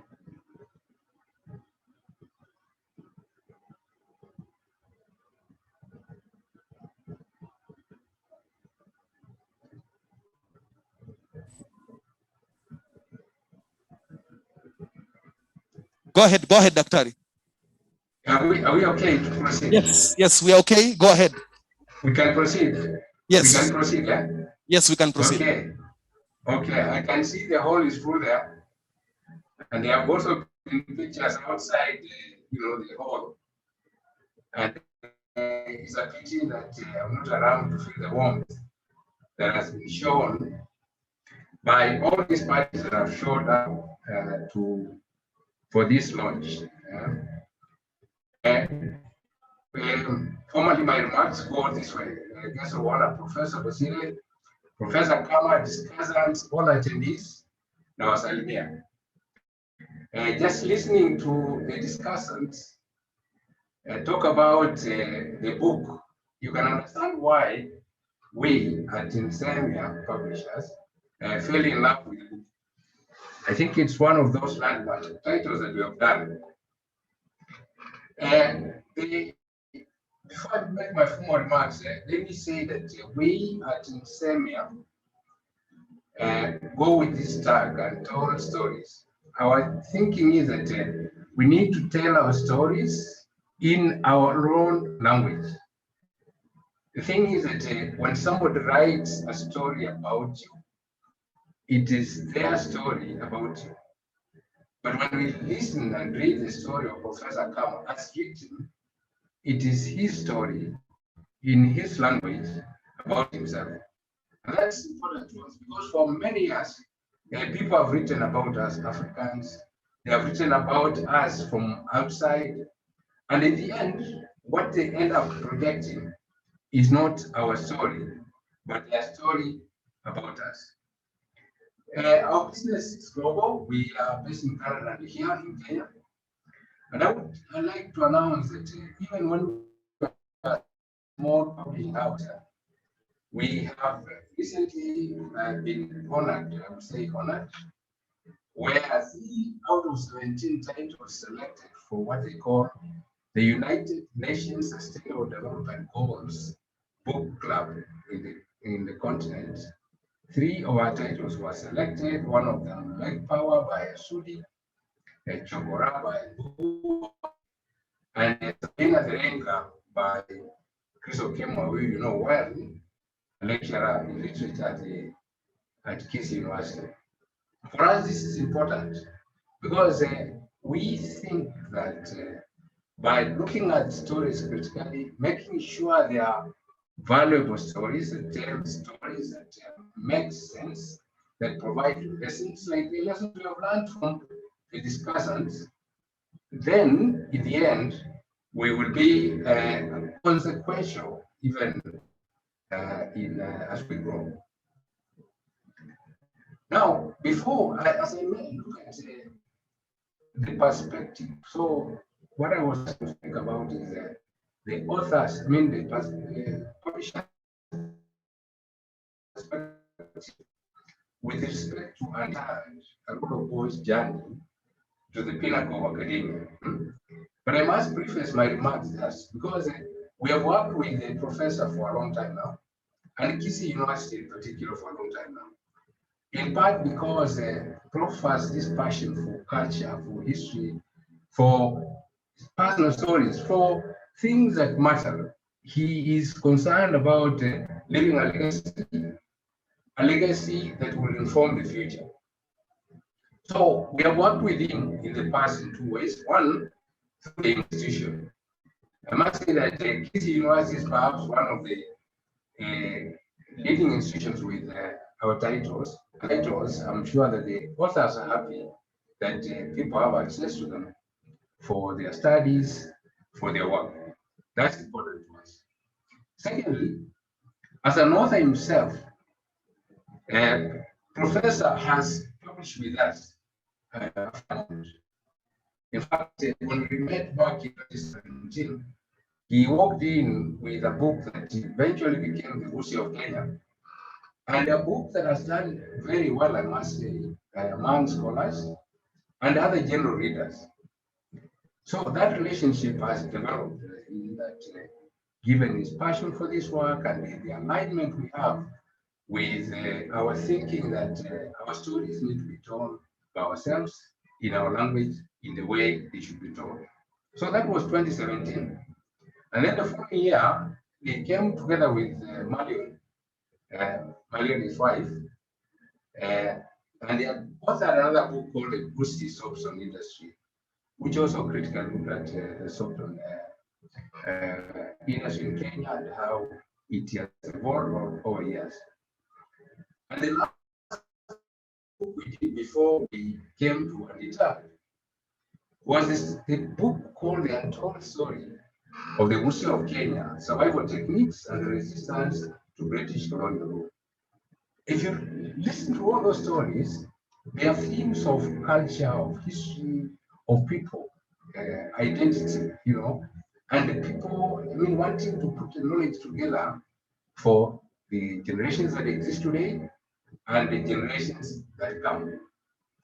Because remember, when you do a book, when you write a book, the written word doesn't die. There are books that were written centuries old. They still form references for works that we are doing today.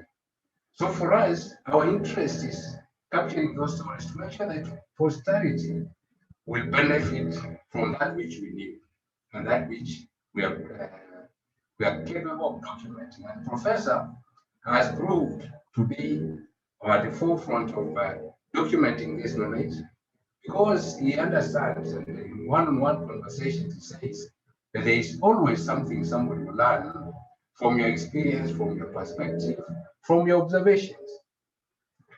So, why then would we be interested in publishing such a work?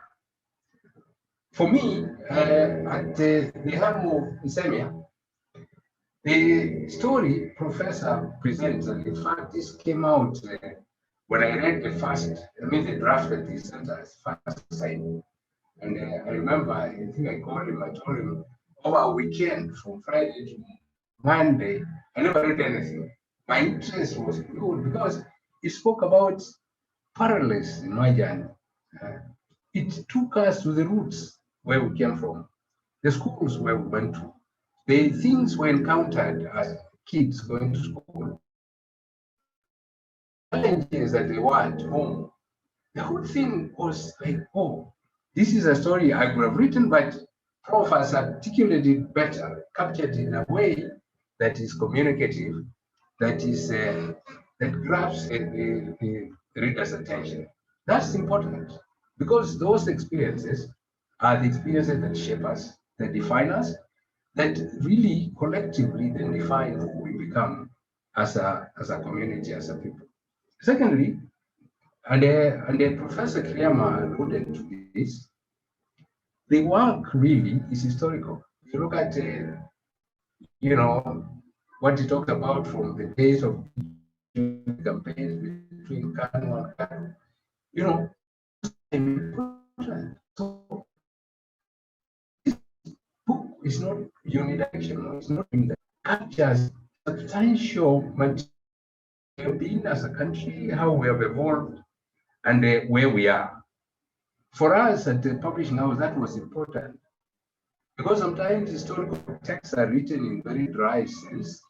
It is very difficult to read them. But when you read it in the context of a child growing up, going to that political rally and listening to political speeches and what turns out to be elections and the differences, those are powerful ways of communicating history.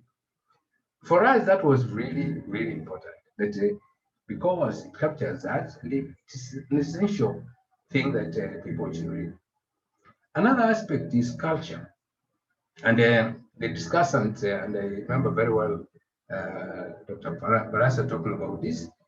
Culture is really important. Culture is what defines you, more than even the genetics and the lineage as we have seen. The culture, our culture, the rites of passage, the structure of the home, is governed. The whole issue of the father is academic head, media, the family head. In the end, there's a matriarch. The matriarch is a power behind the throne, silent and powerful in the end, ends up shaping us who we become. That is really important for us. And we thought that it was important to look at it that way. Because when you read Professor Akama, and I was reflecting about this after I read that draft, I came to the conclusion that as much as we had taken our father's names, we are really mama's children, as it were, because mothers really shape us. And that is important because often in our society, we don't give them the prominence, the importance, and the value and the place they should hold as mothers. And then the whole thing of academia, academic journey. I know that Prof didn't mention all the people that fell out of school because of lack of determination or lack of guidance, so on. But that journey through primary school, to secondary school, to high school, to university in Kenya, and later to the USA, and all those, that journey, you don't find it documented in one single book and written from a personal perspective. To us, that's a big, big contribution in terms of the value it brings to the written word out there. And the Prof actually put it contrast. I mean, when you look at his critique of our education system vis-a-vis other education systems out there, that's important because even as we grow as a country and they think about the education that the country needs, it's really important to look at it and say, in what way can we learn from the experiences of others? What is it they're doing that would be injected in the way we run education for the benefit of our country? Things like research, things like mentorship, things like commitment to quality, commitment to excellence. Those are important things, and not a whole lot of people talk about them. And so when we saw this work, it was like, oh, I don't know whether you've gone somewhere and found somebody has cooked some really good food and you are drooling, you chinned and accuracy, that's what we call it. And you find yourself drooling. For us, it was like, what? This is a book we must do. Hmm? And then there is a whole thing about corporate culture. How do we promote people? How do we hire them? Do they serve the purpose, the mission of the organization they are serving, especially public institutions? Do we pick people because we come from the same ethnicities to help them, get access to power, or do we pick them for the purposes of successful running of those institutions? I think those are insightful, and I think it's very brave for Prof to document this, even as he holds a similar position, where some other people may think otherwise in terms of how organizations should be run.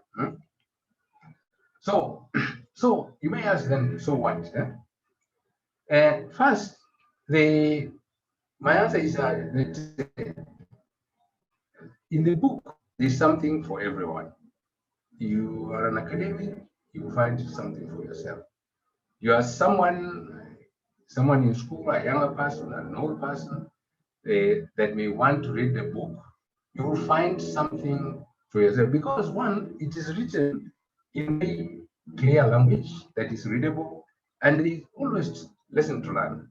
In fact, the discussant had it right when they say the theme of Undeterred, that resilience that you need, is something that rings through the work, that one can learn, that even when you are down, you are not out, that there is opportunity.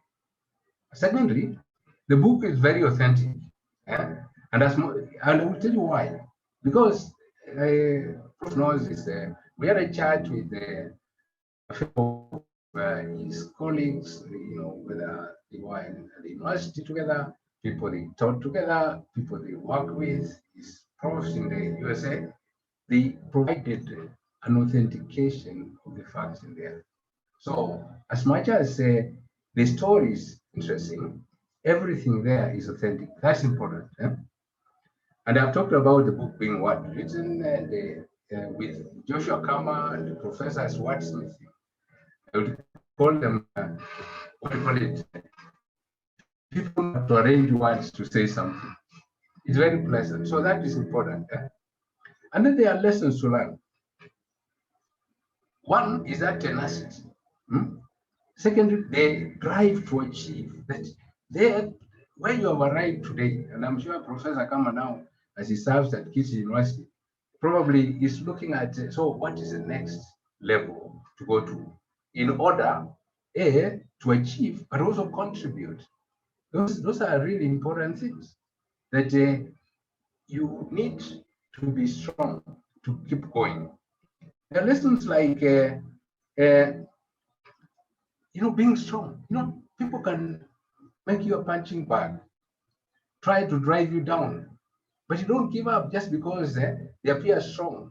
In Nekebusi, we say, that is, if you are weakling, people will keep taking your cattle. They will eat your lunch. So that lesson is really important for us. That don't simply give up because somebody who appears stronger or who seems to have authority is doing something that is not right. So it's really important to think about. Those are lessons that we need to learn. Now, the other thing to think about is that as we move forward, so what is our responsibility as a people? I think we live in a generation that is really privileged. Privileged in that we know how to read, we know how to write, and we owe it to the future. Sometimes I sit back and say, I wish my grandfather, for once, wrote about the Osawasa War in which he fought. But because he grew at a time when things were passed down orally, and he died before we grew up, we were old enough to document that which he knew. we don't have that benefit of history. So future generations, the people that come after us, our children and grandchildren, great grandchildren, should not suffer the scarcity of knowledge, yet we have the opportunity. And I think that Prof's writing this book is really important because future generations can look back and say, what was it like in Professor Akama's time, being born, going to school, going to church, working, and what were the aspirations that people looked up to? What did it take to succeed? To us as a publishing house, those are really important things that we look at, and we are concerned that we capture enough. So, Mogusi says, that means that, that mother who was cooking ugalia, kaleta ugalia moto, and then she wanted to feed the co-wife so that the co-wife doesn't make it. But in the end, it meant that he learned how to cook ugali that was properly cooked. So this is a challenge to us as well. As we celebrate Prof's doing this autobiography, let's also look at see what inspiration we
Towards the end of 2019, Professor again called me. Then now, that's the time we had the intentions of doing his biography. And now this call surprised me because you can tell from my age that I've not chewed a lot of books and experience like Professor Akama. So Professor is a highly traveled person, is a highly experienced person, and he has also gone to so many places, speaking to people. He is an author himself, so he was able to do his story. If he wanted, he would have done it on his own. So I got challenged when he told me that I want us to do this project together. So during our second meeting somewhere, and I regarded it to be an examination sort of, I found him with a file and it had several foolscaps. And that is how we started writing the story. So that day alone, we covered quite a lot of information. And his wife was there that day. And she's the one who was the timekeeper. So at around 5, we started at around 10 in the morning. And at around 5, she told us that this is enough for the day. So as you've heard that from that book that Marion is a very responsible wife to Professor Akama. And I saw it practically during our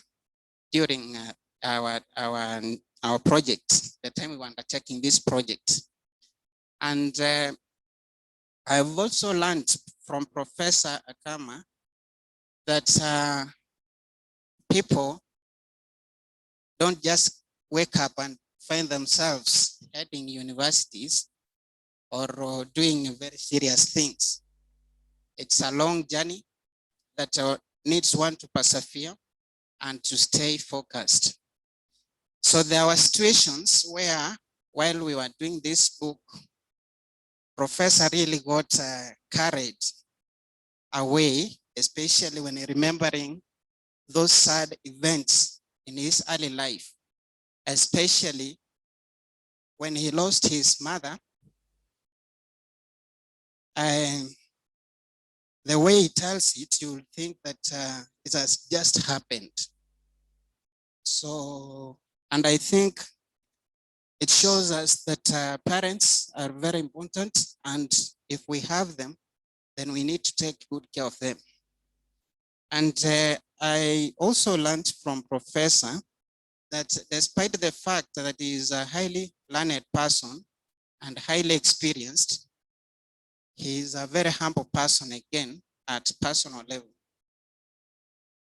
The incidents, like when my father fell sick while we were doing this project, and the professor was very concerned. He didn't give me ultimatums or timelines that, you know, we have to do this fast. So he gave me time to take care of my father before we proceed with this project. So this another thing that I learned from Professor, that he is a human being at that level.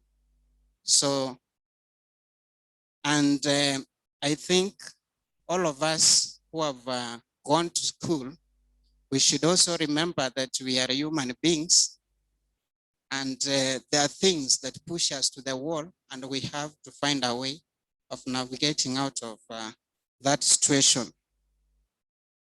Now, for Professor to allow me to work with him from the late 50s to this time, I think he really trusted me. And, you know, it's not easy for someone to trust you with very personal information. including how the family lived, how the challenges that they faced all through, how he lost his letters to Itibo, again to Kakamega, how his father stayed focused and ensured that his son didn't lose track. Actually, one thing that the discussants didn't mention clearly is that Professor would have dropped out of school in class 1 because the environment was very hostile. And one decision that his mother made, that of moving out of Nyansakia village to join her husband in Kericho, that is, to me, that is what changed the trajectory that Professor Akama's life was going to take. And so I really wonder when I hear people dismissing ladies, and yet ladies are very powerful and they stay focused even when we as gentlemen lose track. So give these ladies space and they can also play a very important role in life. Now, during the writing of this book, I realized that Prof doesn't overlook details. There are things, actually, I can say that there are a few things that I've forgotten, say from my primary school life. But here is Professor who is telling me things that happened several decades ago. And that photographic memory is something that we should treasure. And because Professor understands that the information he has in his head cannot help us if it's not transferred to books, I think that is why he's really leading from the front in ensuring that we get as many books as possible. So this book will also motivate us, young people, and it will also motivate young scholars. Personally, I feel challenged to find a title behind my name because so far I don't have one. So now that Professor has given me a chance to share a byline with him in his literary works, I think that's a challenge enough. I also wish to say that as a young person and considering Prof's age and experience, perhaps there are situations where I went astray or where we couldn't agree really, but we had to find a way to move forward because he is a writer and I'm also a writer, and we had to choose words in agreement. You have to agree on the kind of words you are using. So there's a lot that goes into co-authoring a book. I believe that Professor will continue to write more books, and will also continue to hold many of us. He'll continue to hold us our hands. He'll hold us and support us so that we leave a mark in this world. Professor, I want to finish here and say that you are an example, and you have set the pace for scholars in this region and beyond. And before I forget, the professor gave me his contact from across the world. These are the contacts that I used to validate sections of the story, including his classmates way back in primary school, high school, college, and college here in Kenya, and also abroad. That was a great honor. And you know, there were situations where I was afraid that those contacts.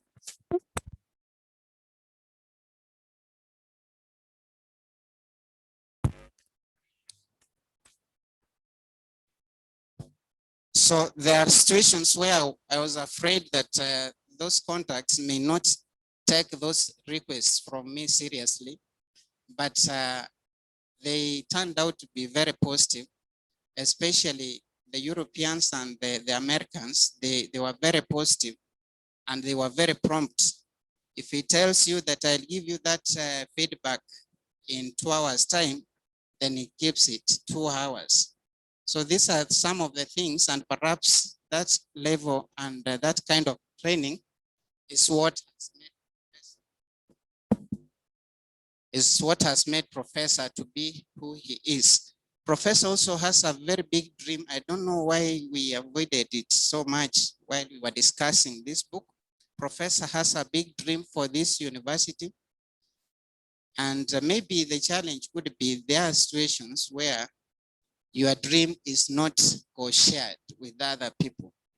But when you read this book, you get to appreciate that Professor means well for this university, and he needs support to get it where it is supposed to be.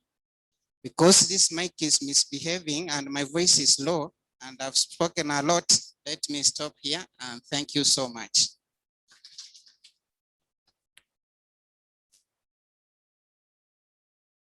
A better round of applause for Joshua tafadhali. He supported Professor in this journey up to where we are. Tumpigie makofi na tunashukuru sana Joshua. Let this not be the last book you're writing or you're helping write. Write your own, and let's also be inspired by your spirit. May I ask one of my ushers to help me remove the seats in front here as we come to the end of the program. We apologize, we are a little bit behind schedule. And we are mindful of the fact that we have a curfew in Kisii. So we will try to get through the last part of the program a little bit quickly. And we ask your indulgence for you to just remain with us to the end as we go through the program. We want to invite our author.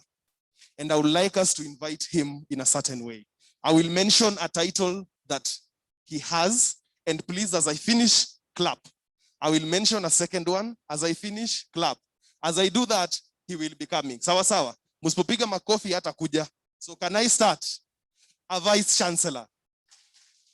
Just one clap. A vice chancellor. A vice chancellor. A vice chancellor. A scholar. A scholar. A teacher. A teacher. An administrator. An administrator. A leader. A leader. A mover of change. A mover of change. And lastly, a father. Tumpigie makofi tafadhali. Karibu sana, Prof. Thank you for making sure that we are here today for this great day.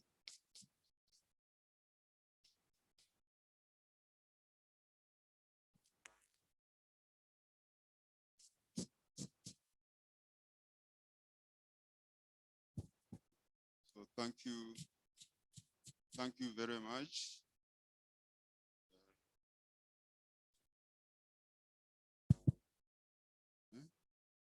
It's okay. Thank you. Thank you very much. And we apologize for the mishap with the power.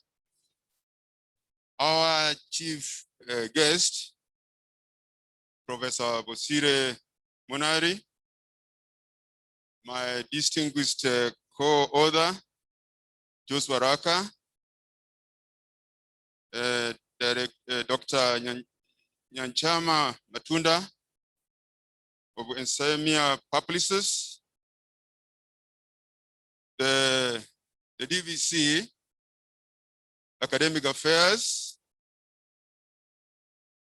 distinguished guests who are here, the discardants, Dr. Barasa, Dr. Nyandoro, Dr. Kriama, Dr. Kerongo, my fellow lecturers who are with us here, students, and our online watchers, our visiting professor, Professor Mary Itau.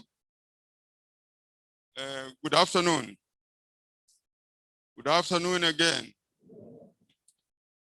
first and foremost, I want to thank all the presenters who have been presenting various aspects of my life journey from childhood up to where I am in the present. They have done an excellent job, and probably they have almost said everything. And I would like you to bear with me so that I also say a word or two. When you write your own book, biography, which we wrote with Araka here, sometimes you fear that you might end up exposing yourself a lot, exposing your family, and even exposing your weaknesses. But I said that I had to do that, and I would encourage you that please try to get a copy of the book and make sure that you read through the book. I want to start by saying who are the key individuals in this work.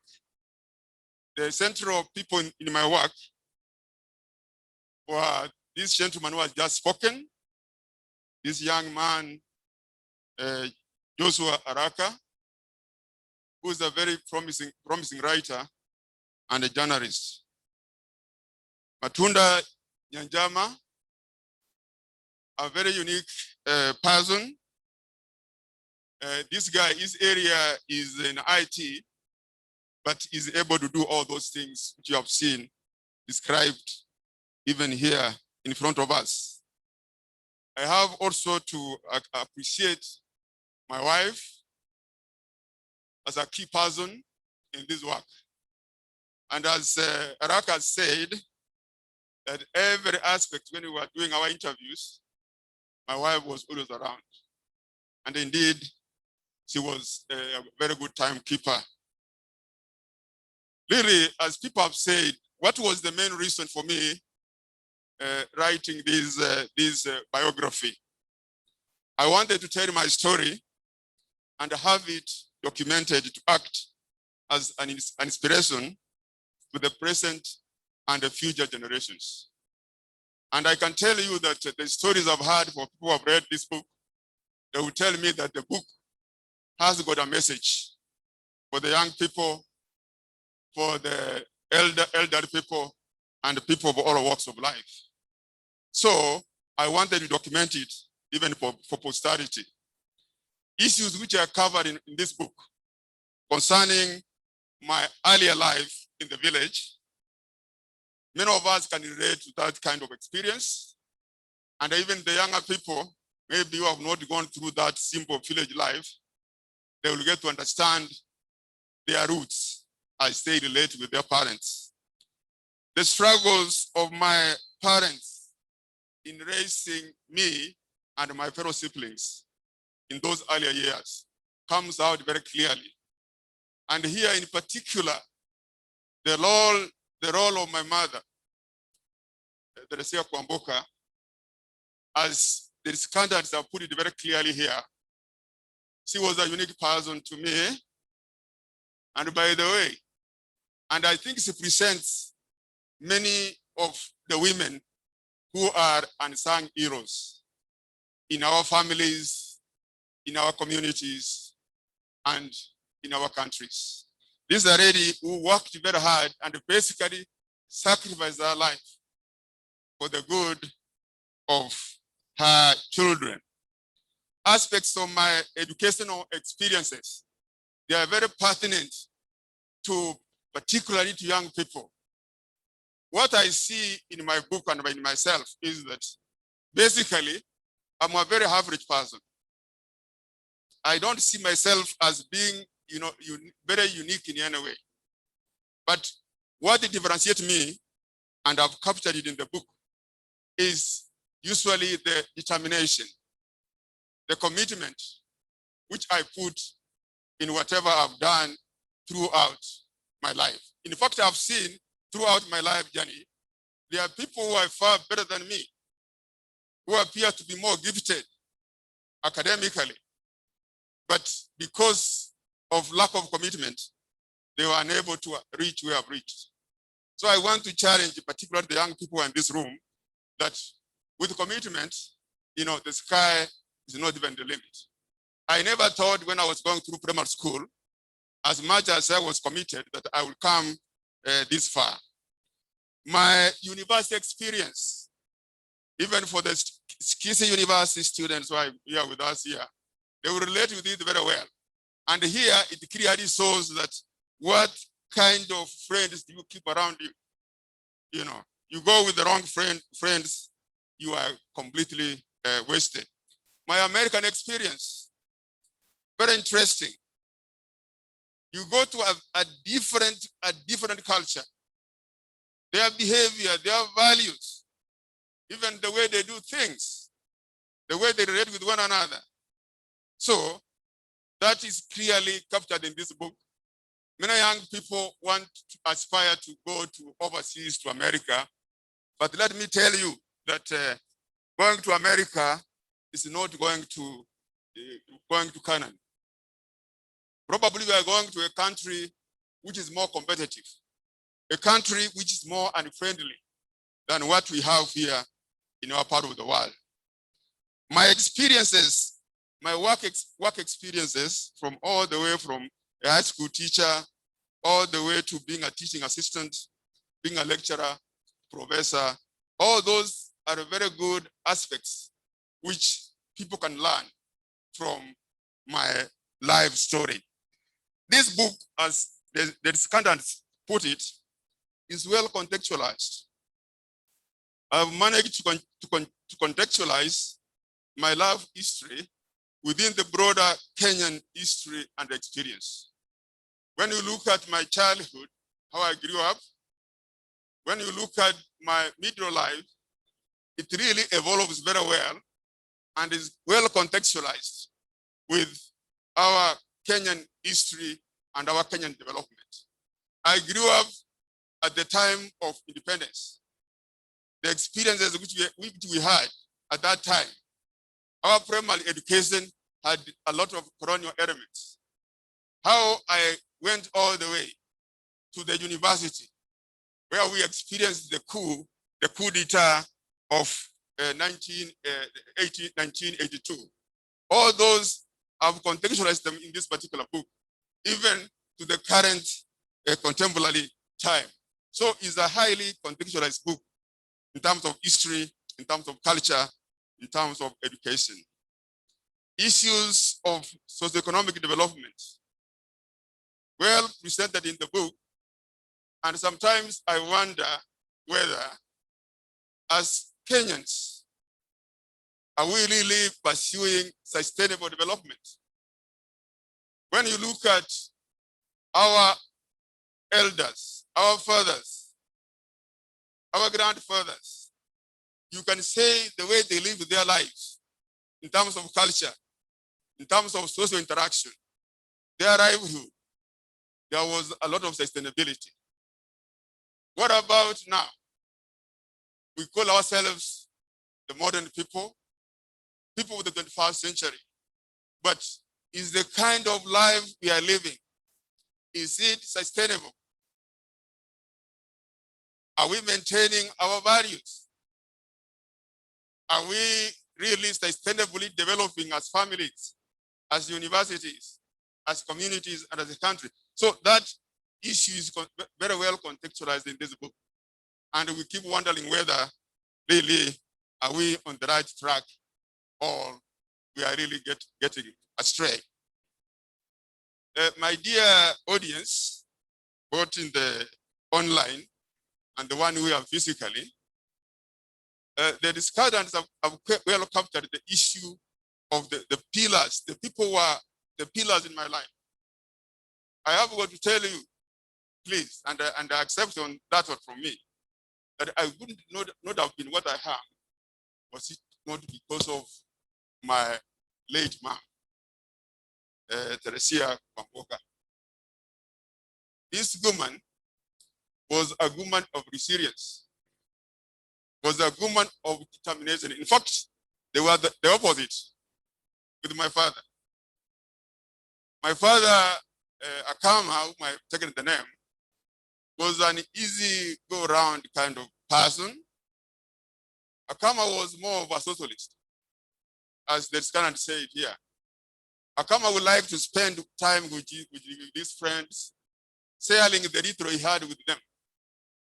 Very much contrary to my late mom, who in a way was a lady who was very responsible, a lady who used to conserve resources for the family. And because of that, that is the land we put at Sotik. My education, she was very central on that. And by the time she died, when I was joining university, she had already created a very strong foundation for the family. And even later on, even my father would tell me later on, after my mom had died, that was it not because of my mother, he would be what, he eventually became. Even later, decided even to marry 2 wives.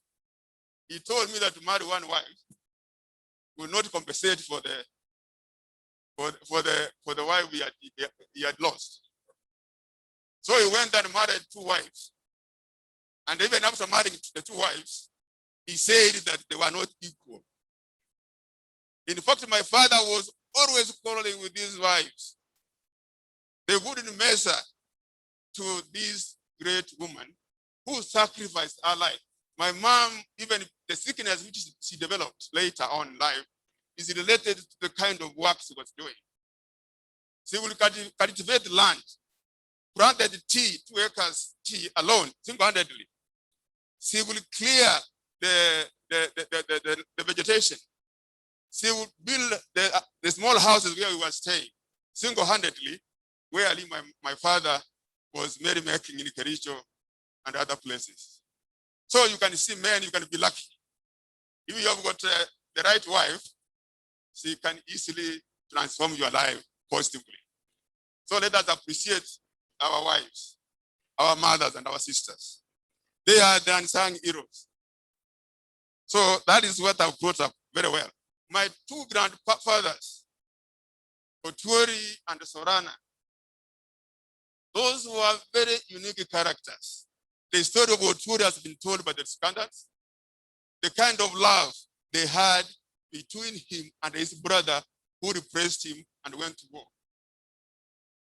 Otuori, the person who 2 or twice had run away from colonial camps after strangling the whoever was the their supervisor. And they will walk for 2 months back to Kitutu until when he was being captured the 3rd round, his brother frontiered to go on his behalf. Those people, the story is very interesting and very unique.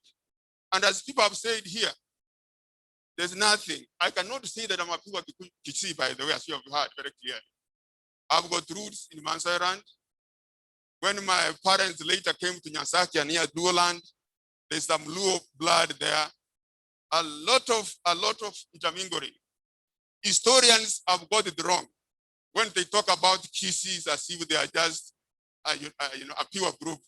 They talk about the Mansais. Nothing like that.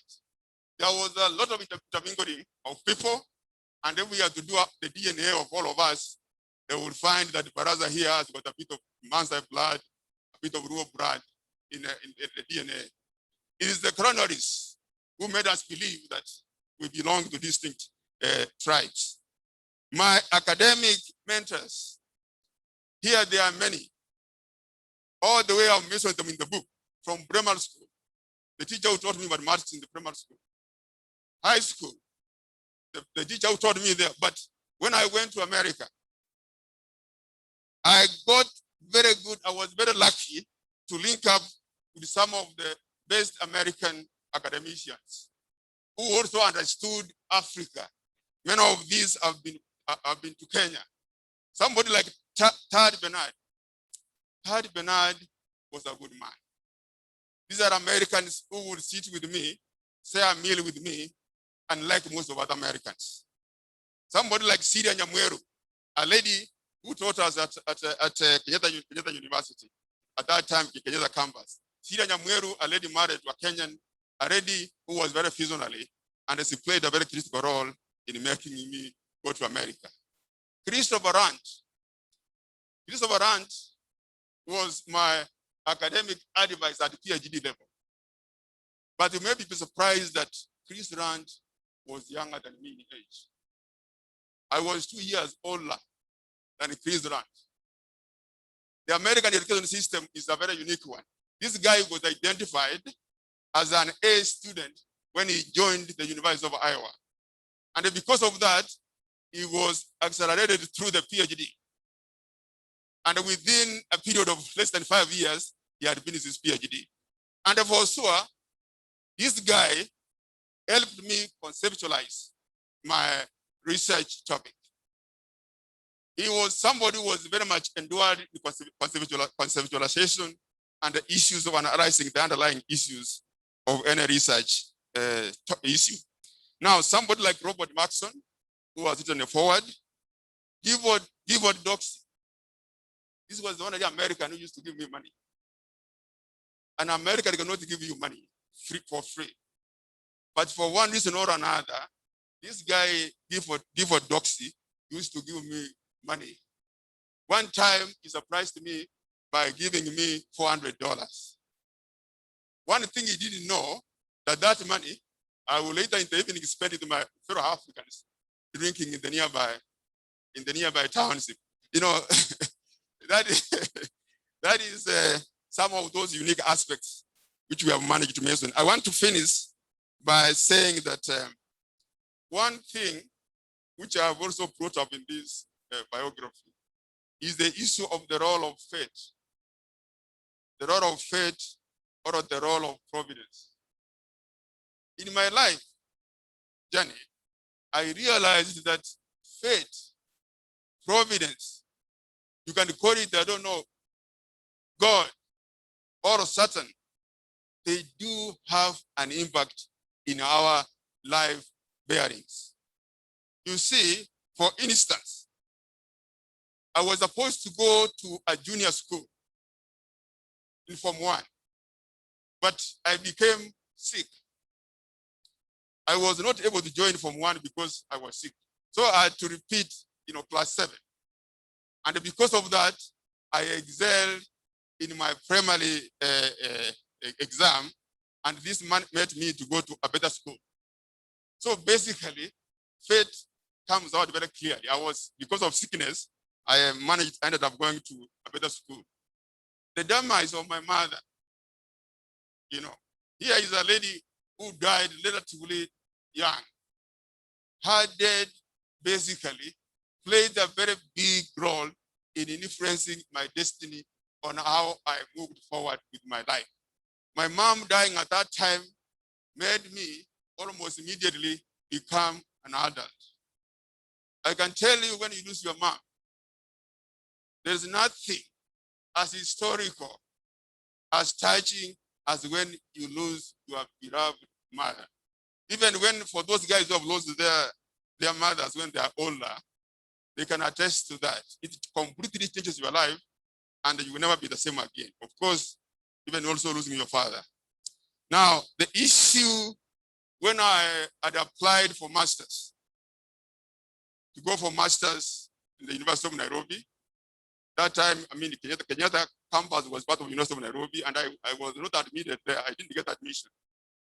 So that unfortunate thing, as you can call it, is what made me find my way to go to America.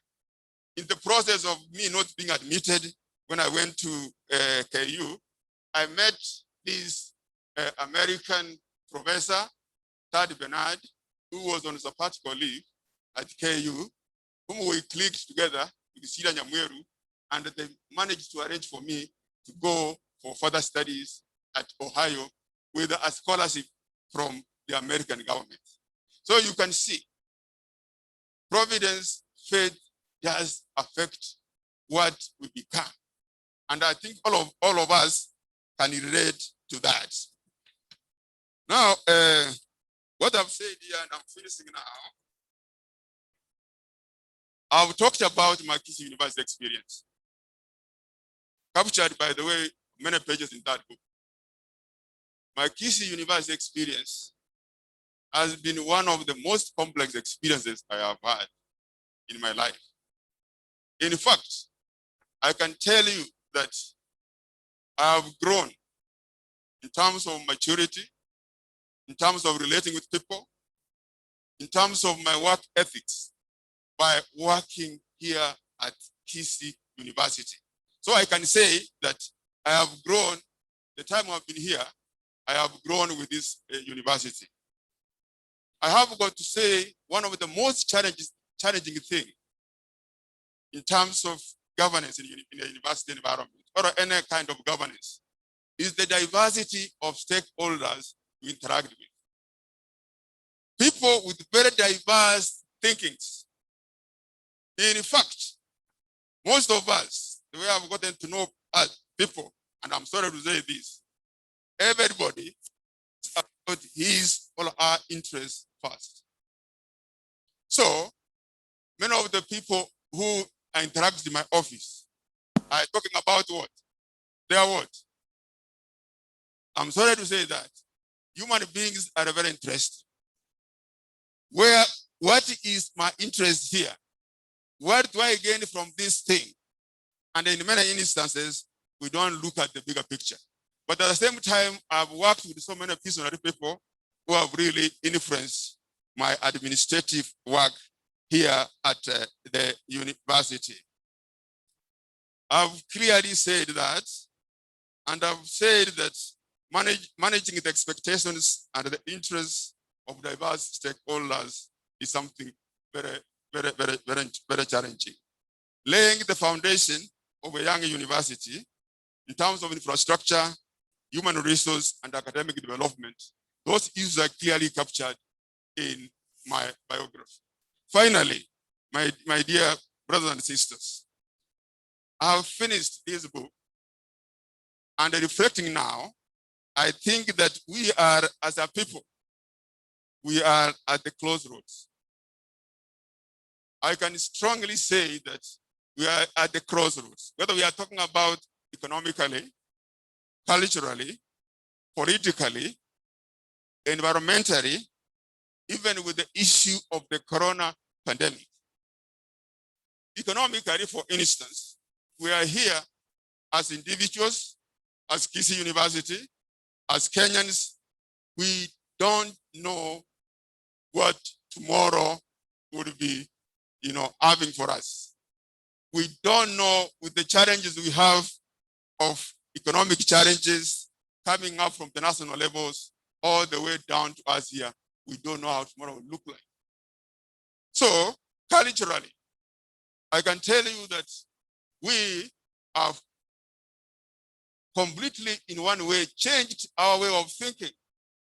Our cultural perspectives, we have changed them, not necessarily for the good. And because of that, we are at the crossroads. Politically, what is happening around us? We are totally at the crossroads, the way we behave as individuals, as leaders, as politicians. A very perspective in this book is environmental aspects. I can tell you, as I have grown in this part of the country and the Kenya in general, I've seen us destroying our environment. Over the years, we have destroyed the land, we have destroyed the vegetation, like here in the Kisii region. We have planted eucalyptus everywhere. We have fragmented the land into small pieces, and one wonders, where are we going? And you feel that we are at the crossroad. Unless we do something about it, I think there are challenges ahead. Finally now, the corona pandemic. The corona pandemic has compounded everything. And I've mentioned in the book that with the coming in of the pandemic, I think things have been made even more complicated. So I will leave it there. And I thank you very much for being very attentive to what I've said. And I appreciate your coming. Let us all work together. And I challenge all of you, even the students, I challenge you, please tell your own stories. Please write your own autobiographies. Please don't allow other people to tell your story or the story of your family, the story of your country, or the story of other aspects of life. With those many remarks, I thank you very much, and may God praise all of you. Thank you.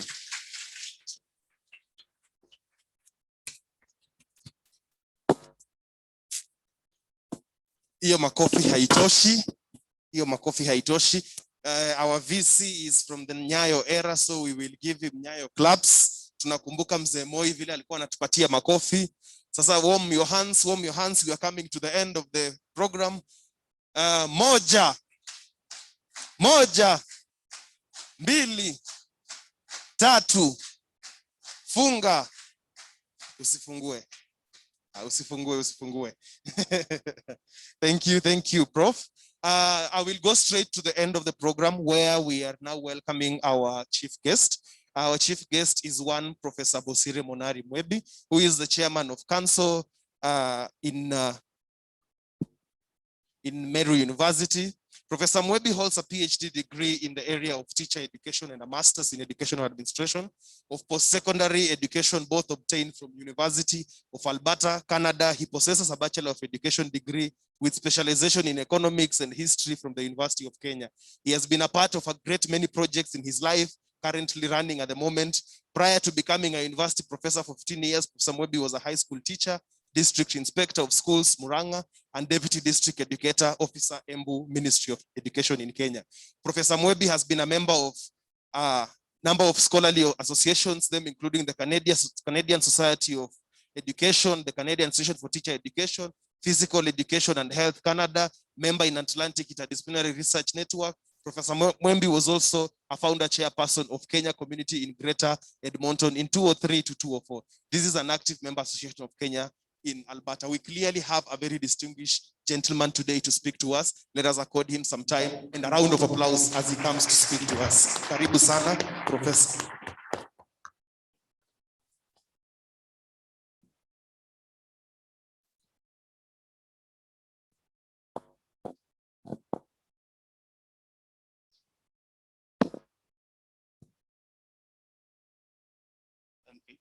Thank you. You can hear me?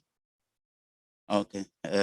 Professor Akama, our guest of focus this afternoon, the DVC, Mama Marion,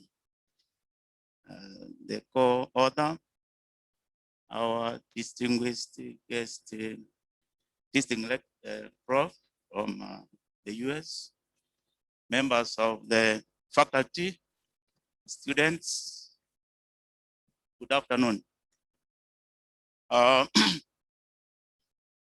When I received a phone call from my friend, Professor Akama, to invite me to this occasion, I didn't say no, I said I'll come. Because Professor Akama is at personal level, we went through together at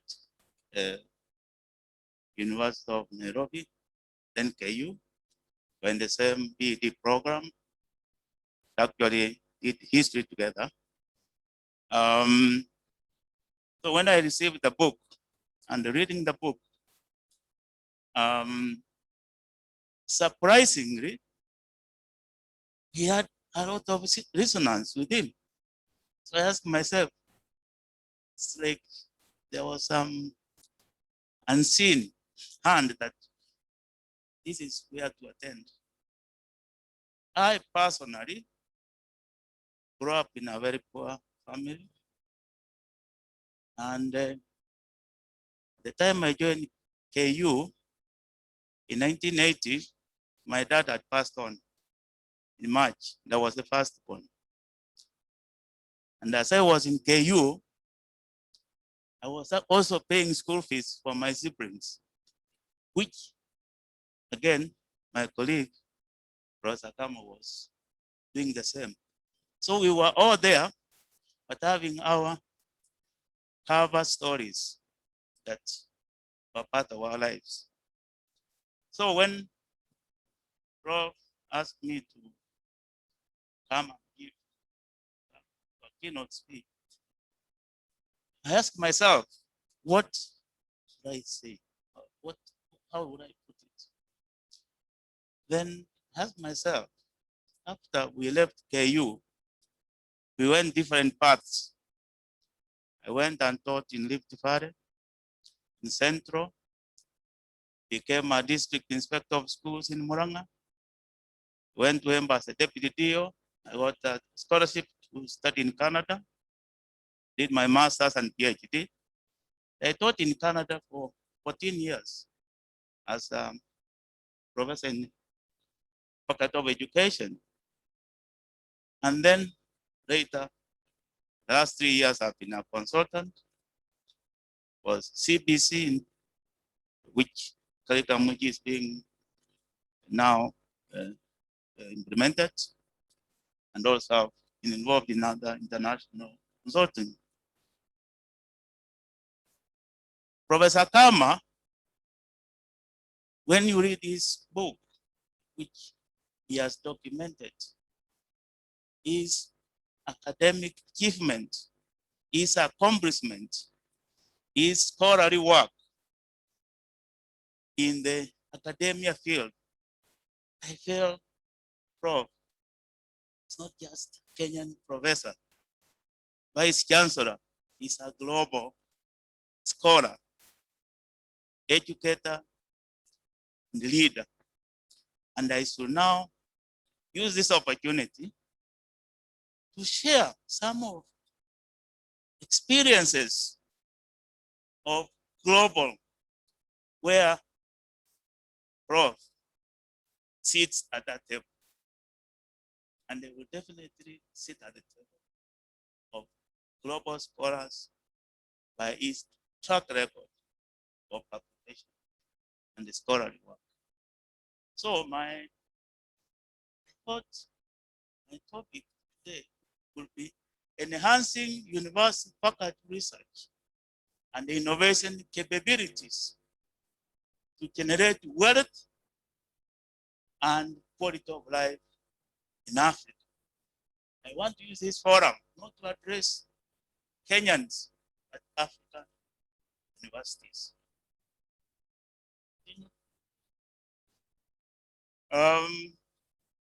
Thinking of a 21st century university research and innovation. Universities globally are positioned not only to generate knowledge through research, but to synthesize, translate, and exchange. It's what we call KSTE. Knowledge, you generate, you synthesize, you translate so that it can be read by a larger audience, and you exchange. This is common in developed nations mostly, where universities are looked upon to undertake research and innovation that translates ideas into products and also improve the existing ones.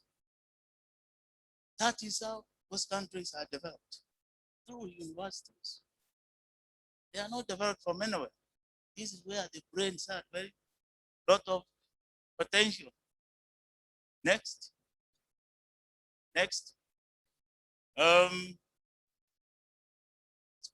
That number 2. Because of the research and innovation culture that exists in developed countries, for example, in Canada, university faculty and graduate students are behind the establishment of industries across Canada, which translate to huge revenue contribution to Canada GDP. For example, University of Toronto contributes about 20% to Canada GDP, which is about 1.8 trillion a year.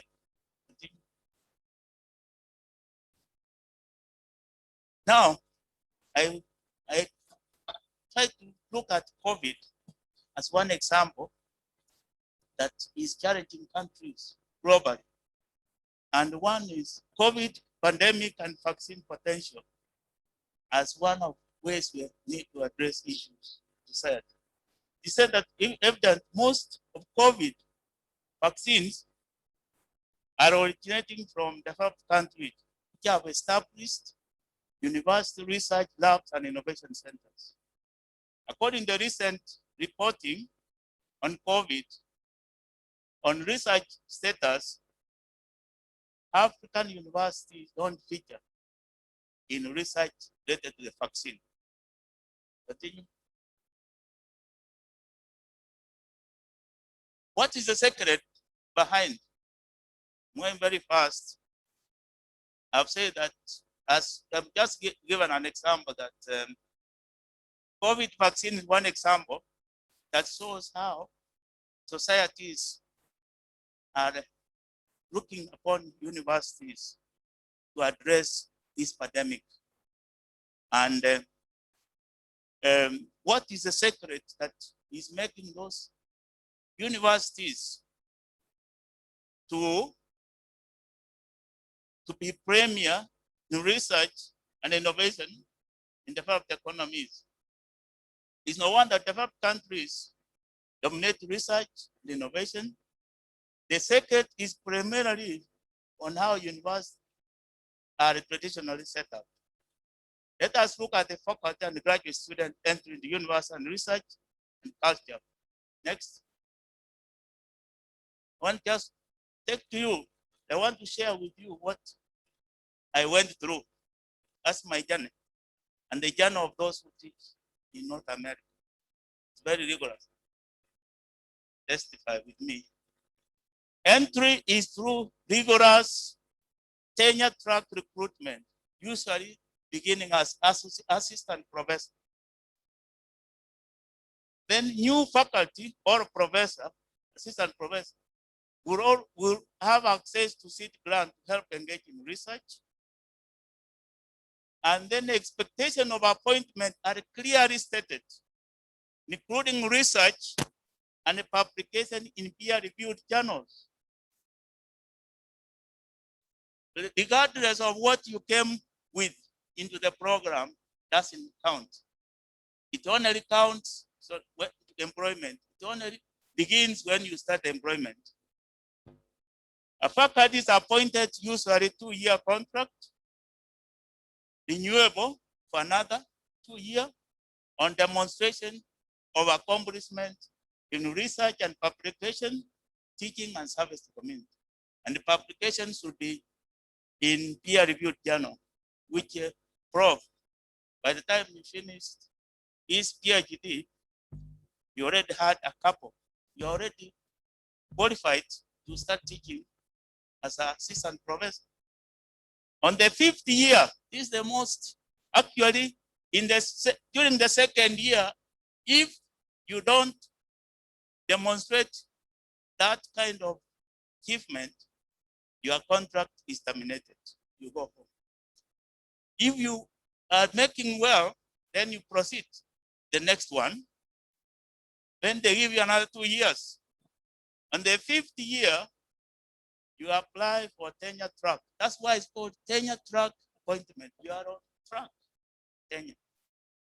And on the 5th year, I remember this, the 5th year was carrying a troll with my binders.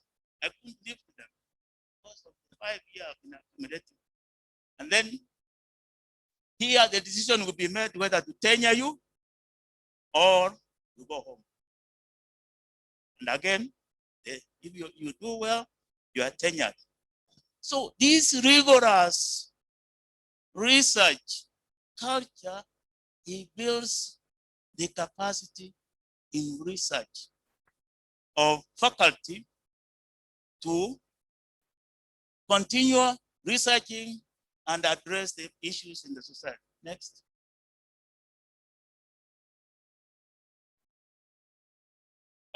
Here, I think there was something on student. Did you jump it? Yeah, student graduate recruitment. This is very important. They are tied to faculty. In most Canadian and North American universities, they only recruit when the student makes a proposal, their research interest, and the research interest is tied to the faculty research interest. So mostly for graduate studies, actually it's the faculty who hires, because who recruits, because you can't recruit unless you have someone who is going to supervise that student. And mostly the students who have been hired or have been recruited, they will come and be part of the faculty, the professors' research, and they will be involved in coming up with the innovations, which then translate into an innovation and link to the industry. And suddenly the industry comes in, and together with the university, you start having industries. I know, like University of Toronto, they receive 100 billion per year of grants, research grants, and they translate it into 50 industries.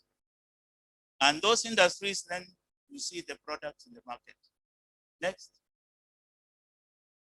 Okay, other strategies that are useful in improving research and innovation is to improve the program content. Let programs be peer reviewed every 5 years so that they are up to date in terms of the market. Improvement in program delivery and pedagogical skills. Like now we are shifting to online platforms, synchronized and asynchronized.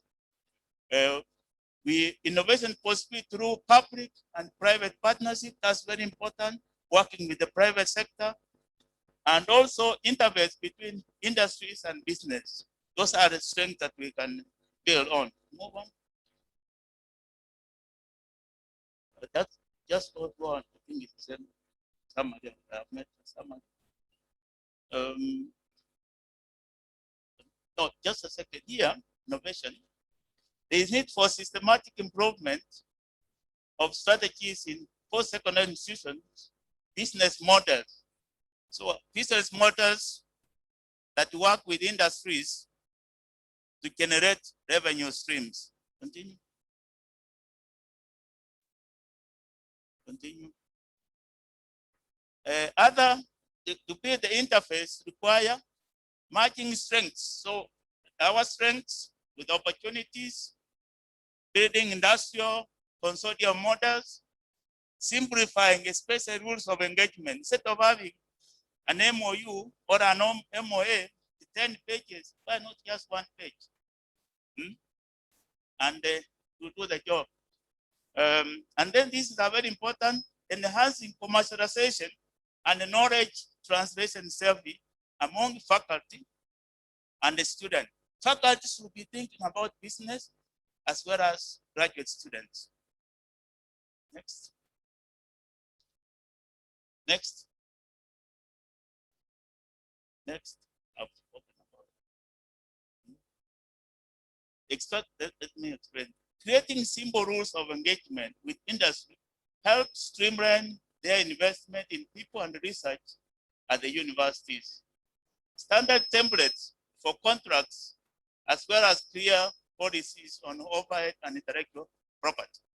Next. Yeah, this is now where you build the capacity of lecturers. Continue. Now, this is, I think, the final. And in the third, that's was finalizing by saying, reading from the front. Here, professor is reading from the front of what I've actually presented. Finally, again, I congratulate Professor Akama for taking the lead on research and innovation front. Professor Akama's tremendous scholarly contributions, evidenced by a number of peer-reviewed publications. And the peer-reviewed publications are, as you know, they are not a peer-reviewed application takes over 1 year, sometimes even 2 years. You even get impatient. Because it goes to an editorial board, which makes if they don't, there are some content missing, they'll send back and forth. So it's a very rigorous. So to publish, it requires a lot of patience and focus. So books and supervision of students, which is consistent with global expectation of accomplished academia in universities. Teaching faculty of Kisi University should count themselves lucky to have a vice chancellor doubling up as eminent scholar to mentor you to higher heights of the academic pinnacle. If I was teaching here, I'll be really working with my head all, because it's very rare to get a vice chancellor who has published so much and continues, because that's what universities are established for. It's no secret that current university research and innovations are due to the leadership of a scholar and researcher vice chancellor. Such a university leadership at the apex is what we need to usher in research and innovation culture, leading to wealth creation and prosperity in Africa. I want to say that wealth is connected with research. Why? I always give example of Bombardier. Bombardier is a company based in Montreal, and they manufacture Bombardier. Those who have flown jumbo jet, that's Bombardier. And one time they had an issue with their sound jet, the sound of the jet, and they wanted it improved. They went to University of McGill in Montreal and asked them, this is the problem we have. What do you need? University of McGill gave them a quotation of some millions of dollars. So McGill was given the contract. They went to the lab where the students are. They worked it out, and they were able to give the kind of product Bombardier needed. And what the outcome of that is that McGill University was able to get millions of dollars, included more students, the program, did what they wanted to do, and the Bombardier also raised the fare of their jets, because now they were even more efficient in sound. So that is how wealth comes through university innovation and research. And with that, I want to thank Professor Akama and the team for giving me this opportunity. And I will say that if we were to vote one of the best university vice chancellor who doubles as researcher, we have Professor Akama here. And here as a chairman of a university, Mary University, I'll tell also my council and that we should also have a partnership with the Kisi University, so that together we can support our universities to solve some of the emerging issues in Kenya and Africa. Thank you. What did this guy look like?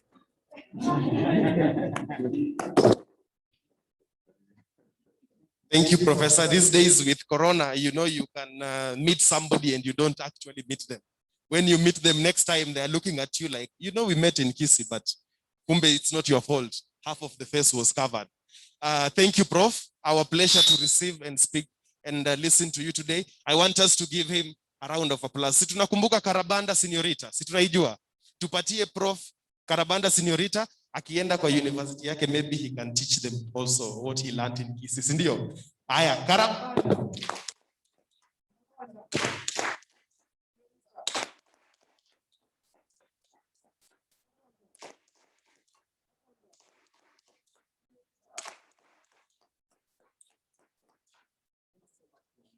Asante sana. We will quickly move to the end of our session, the final session for this program. And at this time, I would like to invite, I hope my ushers out there, they are ready. And everything is also ready for the launching part. I will ask you to come in. At the moment, I will ask Professor Akama, I will ask also Professor Bosire, I will ask Bwana Joshua, and I will also ask Mama Malion to come over this side so that we can commence the program for unlaunching of the book officially.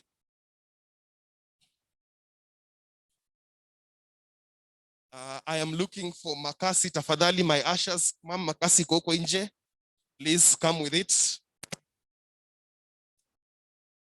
so that we can officially launch the book and start celebrating and start reading officially what we have today. I would like the scissors tafadhali, the person who has the scissors, to come quickly as we complete the program. Kama mnanisikia, my ushers, the person who has the scissors tafadhali. Oh yeah, it is here. Thank you. Prof, you will hold this. We will cut it from this side, so I'll ask us to step down together. We will have Prof and Bosire on one side, and then Mama Malian on the other side. This is the moment before Prof cuts the ribbon. I would ask my technical person to put up something there. We will count down. As we count down, we will continue. So Prof, you will cut ribbon, and then we will open the book. You will carry it. We will come here in front, and then you will show it to the people as we take photos. So we are looking there. My technical person, we want us to count down to 10, from 10 to 1, and I want you to count with me. When you see the screen there, so stop it there. Stop it there. It is showing from 10. Si tunaona sisi wote? Tunaona huko? Tunaona huko? Julia too, my technical person, just hold it there. Prof, we are counting down before you cut down. So, tuende pamoja. 10, 9,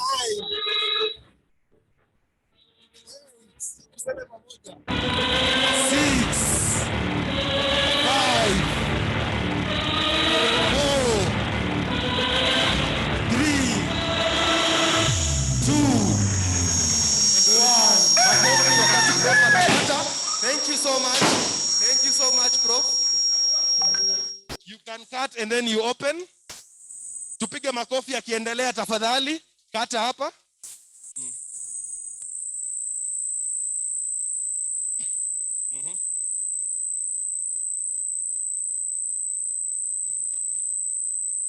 Thank you. Makofi tafadhali. Please, Prof, hold one side and Prof, hold the other side. Ma'am, I would say be on the right side of Prof, and Joshua just here. Thank you so much. Let's tuwapige makofi. This is a wonderful day. This is a wonderful day. Can I have the people who are helping me with the cake to come in so that we can finish that program quickly? Those who are helping with the cake to come in quickly. Thank you so much. Thank you so much. Makofi kafanya. Siku njema. It's a wonderful day.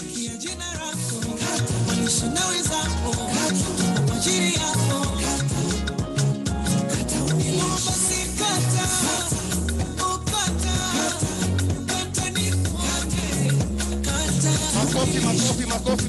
It's a wonderful day.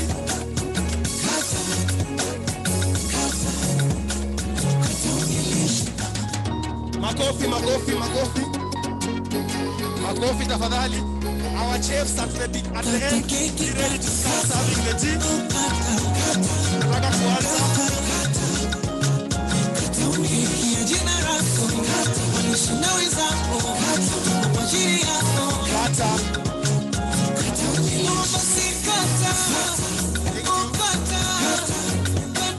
Request you to come on top. Our guests.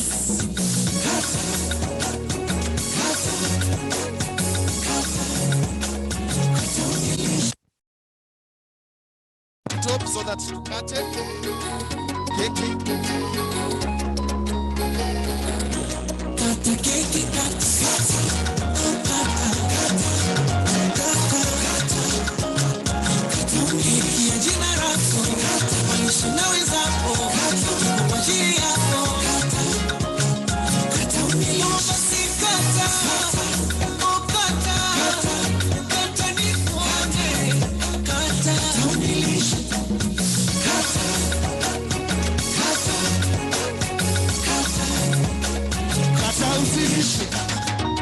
Wacha wakiendelea kukata our chefs, I hope you are getting ready.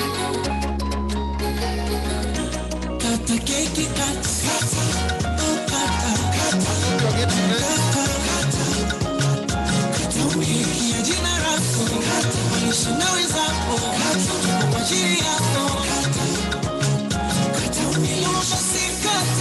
To celebrate, it's time to have fun, it's time to go and start we appreciate.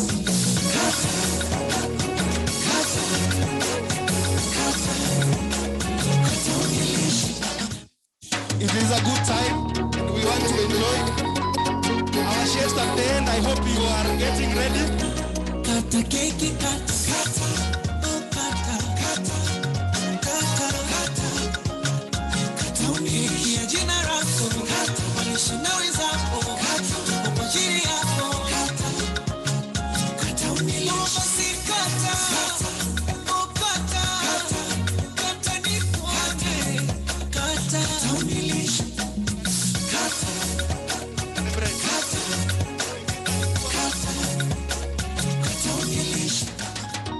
Bwana DVC, join us. Karibuni sana. Our two DVCs, please welcome. We appreciate it's a good day. We are celebrating and we are enjoying and we are having fun. Jali penye uko. Penye uko, celebrate with us. Enjoy. And you can begin serving the tea one by one. So much. Tunashukuru sana. We appreciate this day.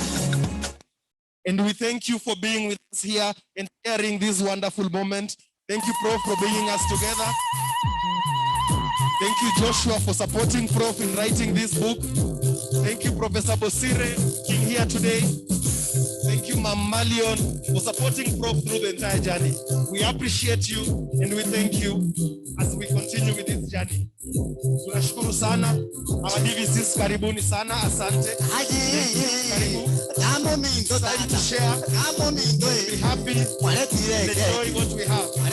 Those ones who are on the floor, thank you. Tunashukuru sana. It's a wonderful day. It's a day to have fun. And a good day to enjoy. We have added to the body of knowledge. Thank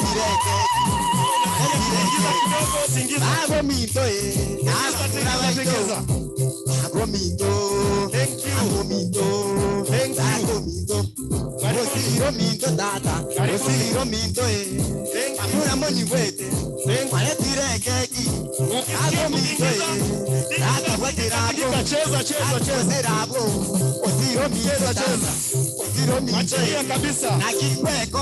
Siku ya kufurahi. It's a good day. And we appreciate.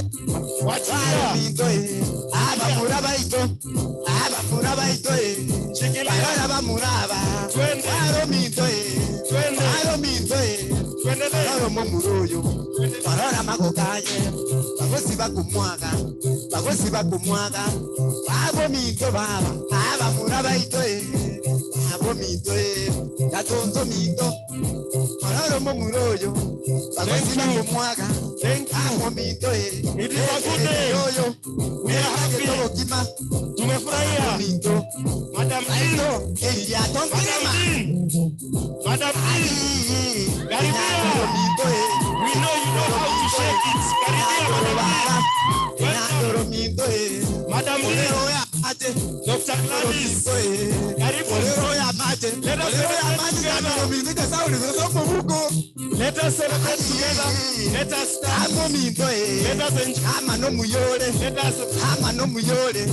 Koi wambu ya dada. Koi wambu ya. Onyenya kaeli. Orasi go muzuri. Aba muraba itoe. Amo mintoe. Orora maguraye. Orora maguraye. Maguri bisukuti.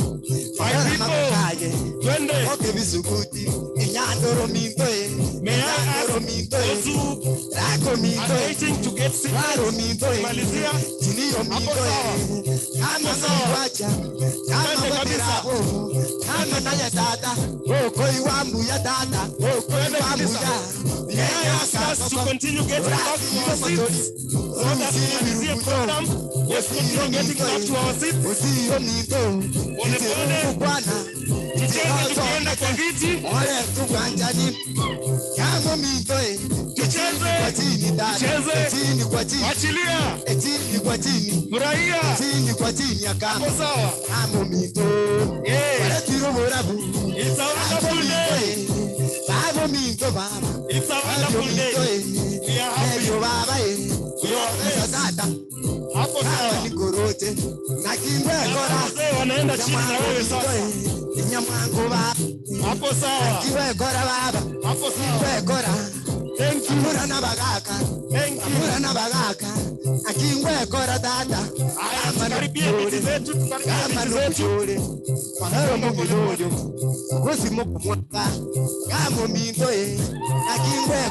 Asanteni sana. Tunashukuru sana. We thank you. We are appreciative. Asante. Kabisa. Asante sana. Thank you. Let's get back to the seats as we are served tea and snacks, and as also we receive the vote of thanks for this wonderful day. And we close the ceremony with a closing prayer. Tafadhali, may I ask us to take our seats? Tafadhali, where you are, there is a seat. Take your seat, and then we do the vote of thanks. Where we are, tafadhali, just take your seats quickly. Wakituserve chai.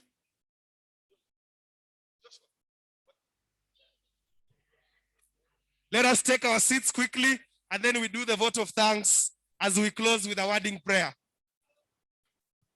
Tafadhali daktari, let's sit down, tukae chini. Let's take our seats for just 1 minute for a quick vote of thanks, and then we close with a word of prayer. Thank you so much. As we finalize, let's just take our seats for 1 more minute for a quick vote of thanks, and then we close with a word of prayer. Tunashukuru sana. We thank you for the joy. That is the happiness that we are looking for as we add on to the body of knowledge in this world, in this university, in this country. We appreciate it. At this moment, let me hand it over to Dr. Gladys for the vote of thanks, and then we close with a word of prayer. Thank you so much, MC. My work is very simple, and I take this opportunity to first and foremost give honor and glory to our God. Why? The book we are launching is an example, or we have just launched, is an example of God's divine guidance. Professor termed it providence and care over our hero, Professor John Akama. God's sovereignty and power are seen throughout this book. Although we may question certain circumstances in our lives, we must have faith that God is in control, working through both pleasant and difficult times so that we can serve him effectively and fulfill the purpose for which he has created us. Secondly, I'd like to also take this opportunity to give a great applause to Professor John Sorana Akama, who has made us to be here today. Dr. Nyandoro, Dr. Margaret Baraza, and the rest would tell us that drama, power, romance, intrigue, this is the stuff of which best-selling novels are made of. But far from a modern piece of fiction, the words in the book we have just launched, Describe a True Story, lived and written by the owner, Professor John Akama.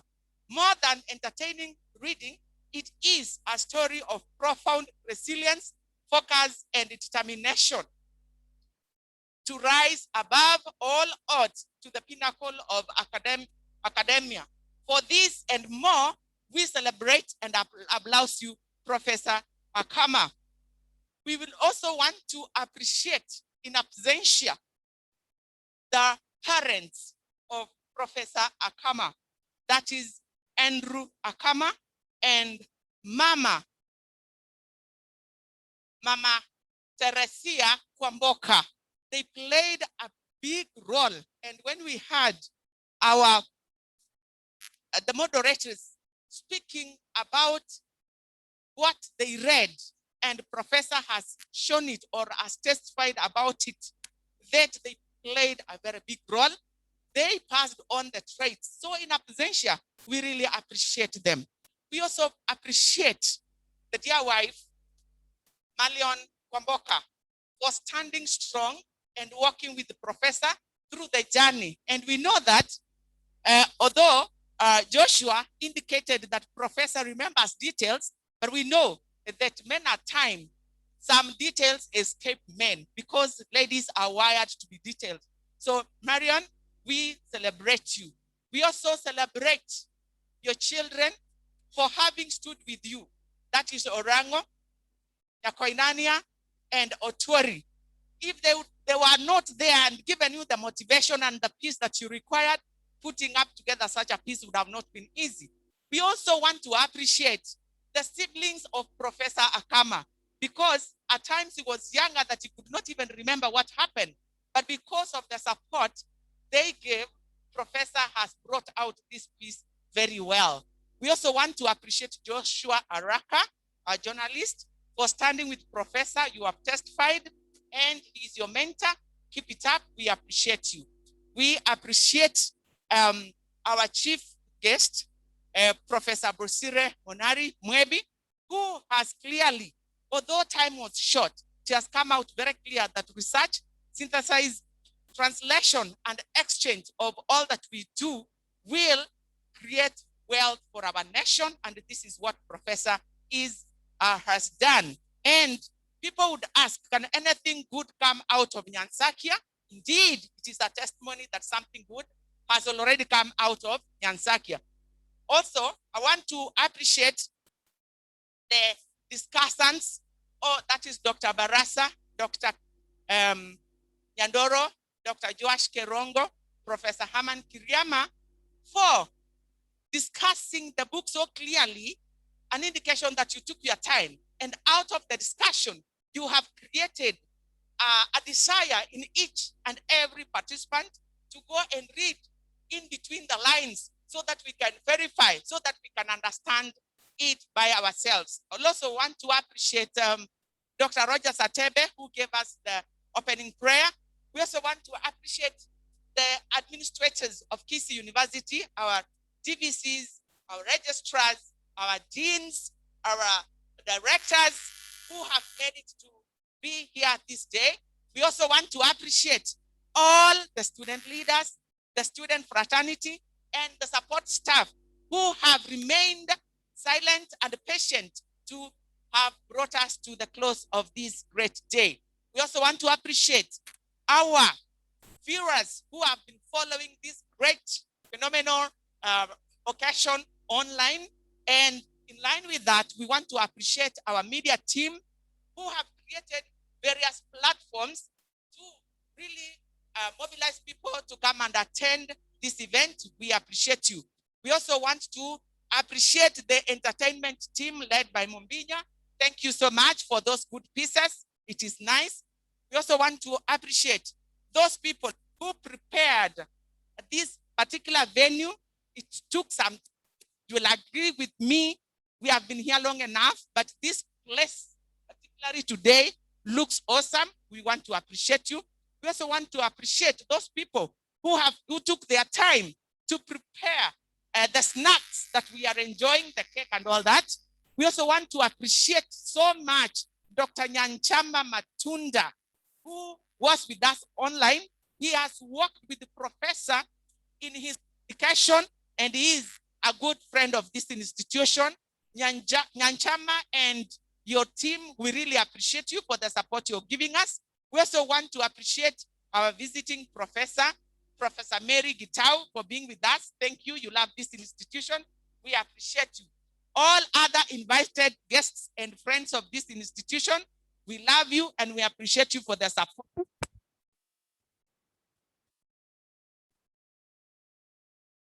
Who have worked with him, who have supported him in his typing and printing this much work.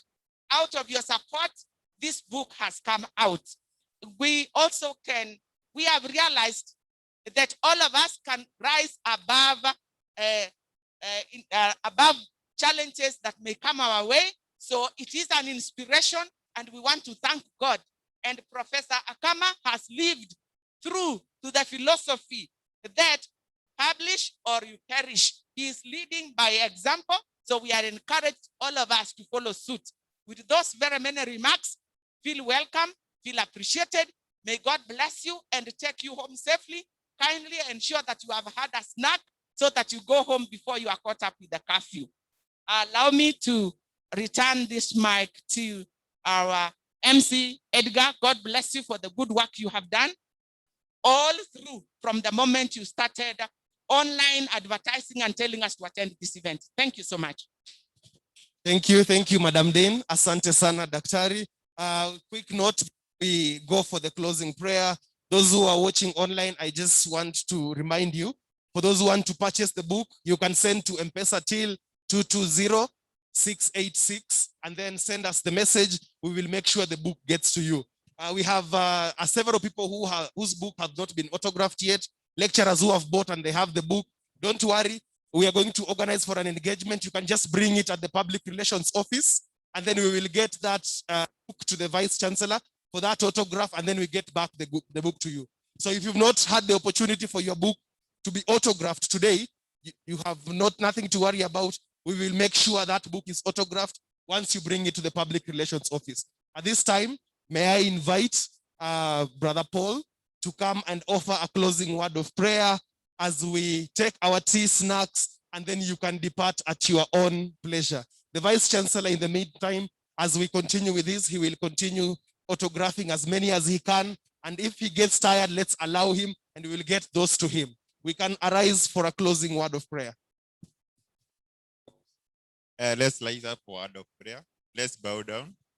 We thank you, God, for the fact that you have been with us since we began this journey, which was begun long, long ago, as we have been told even by the discussants.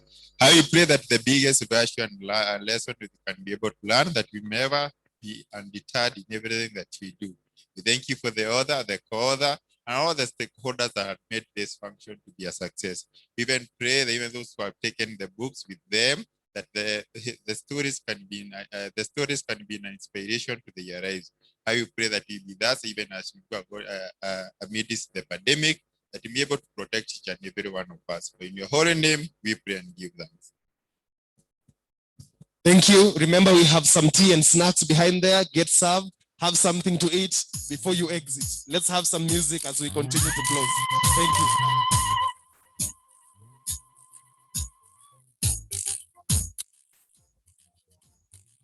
Check it.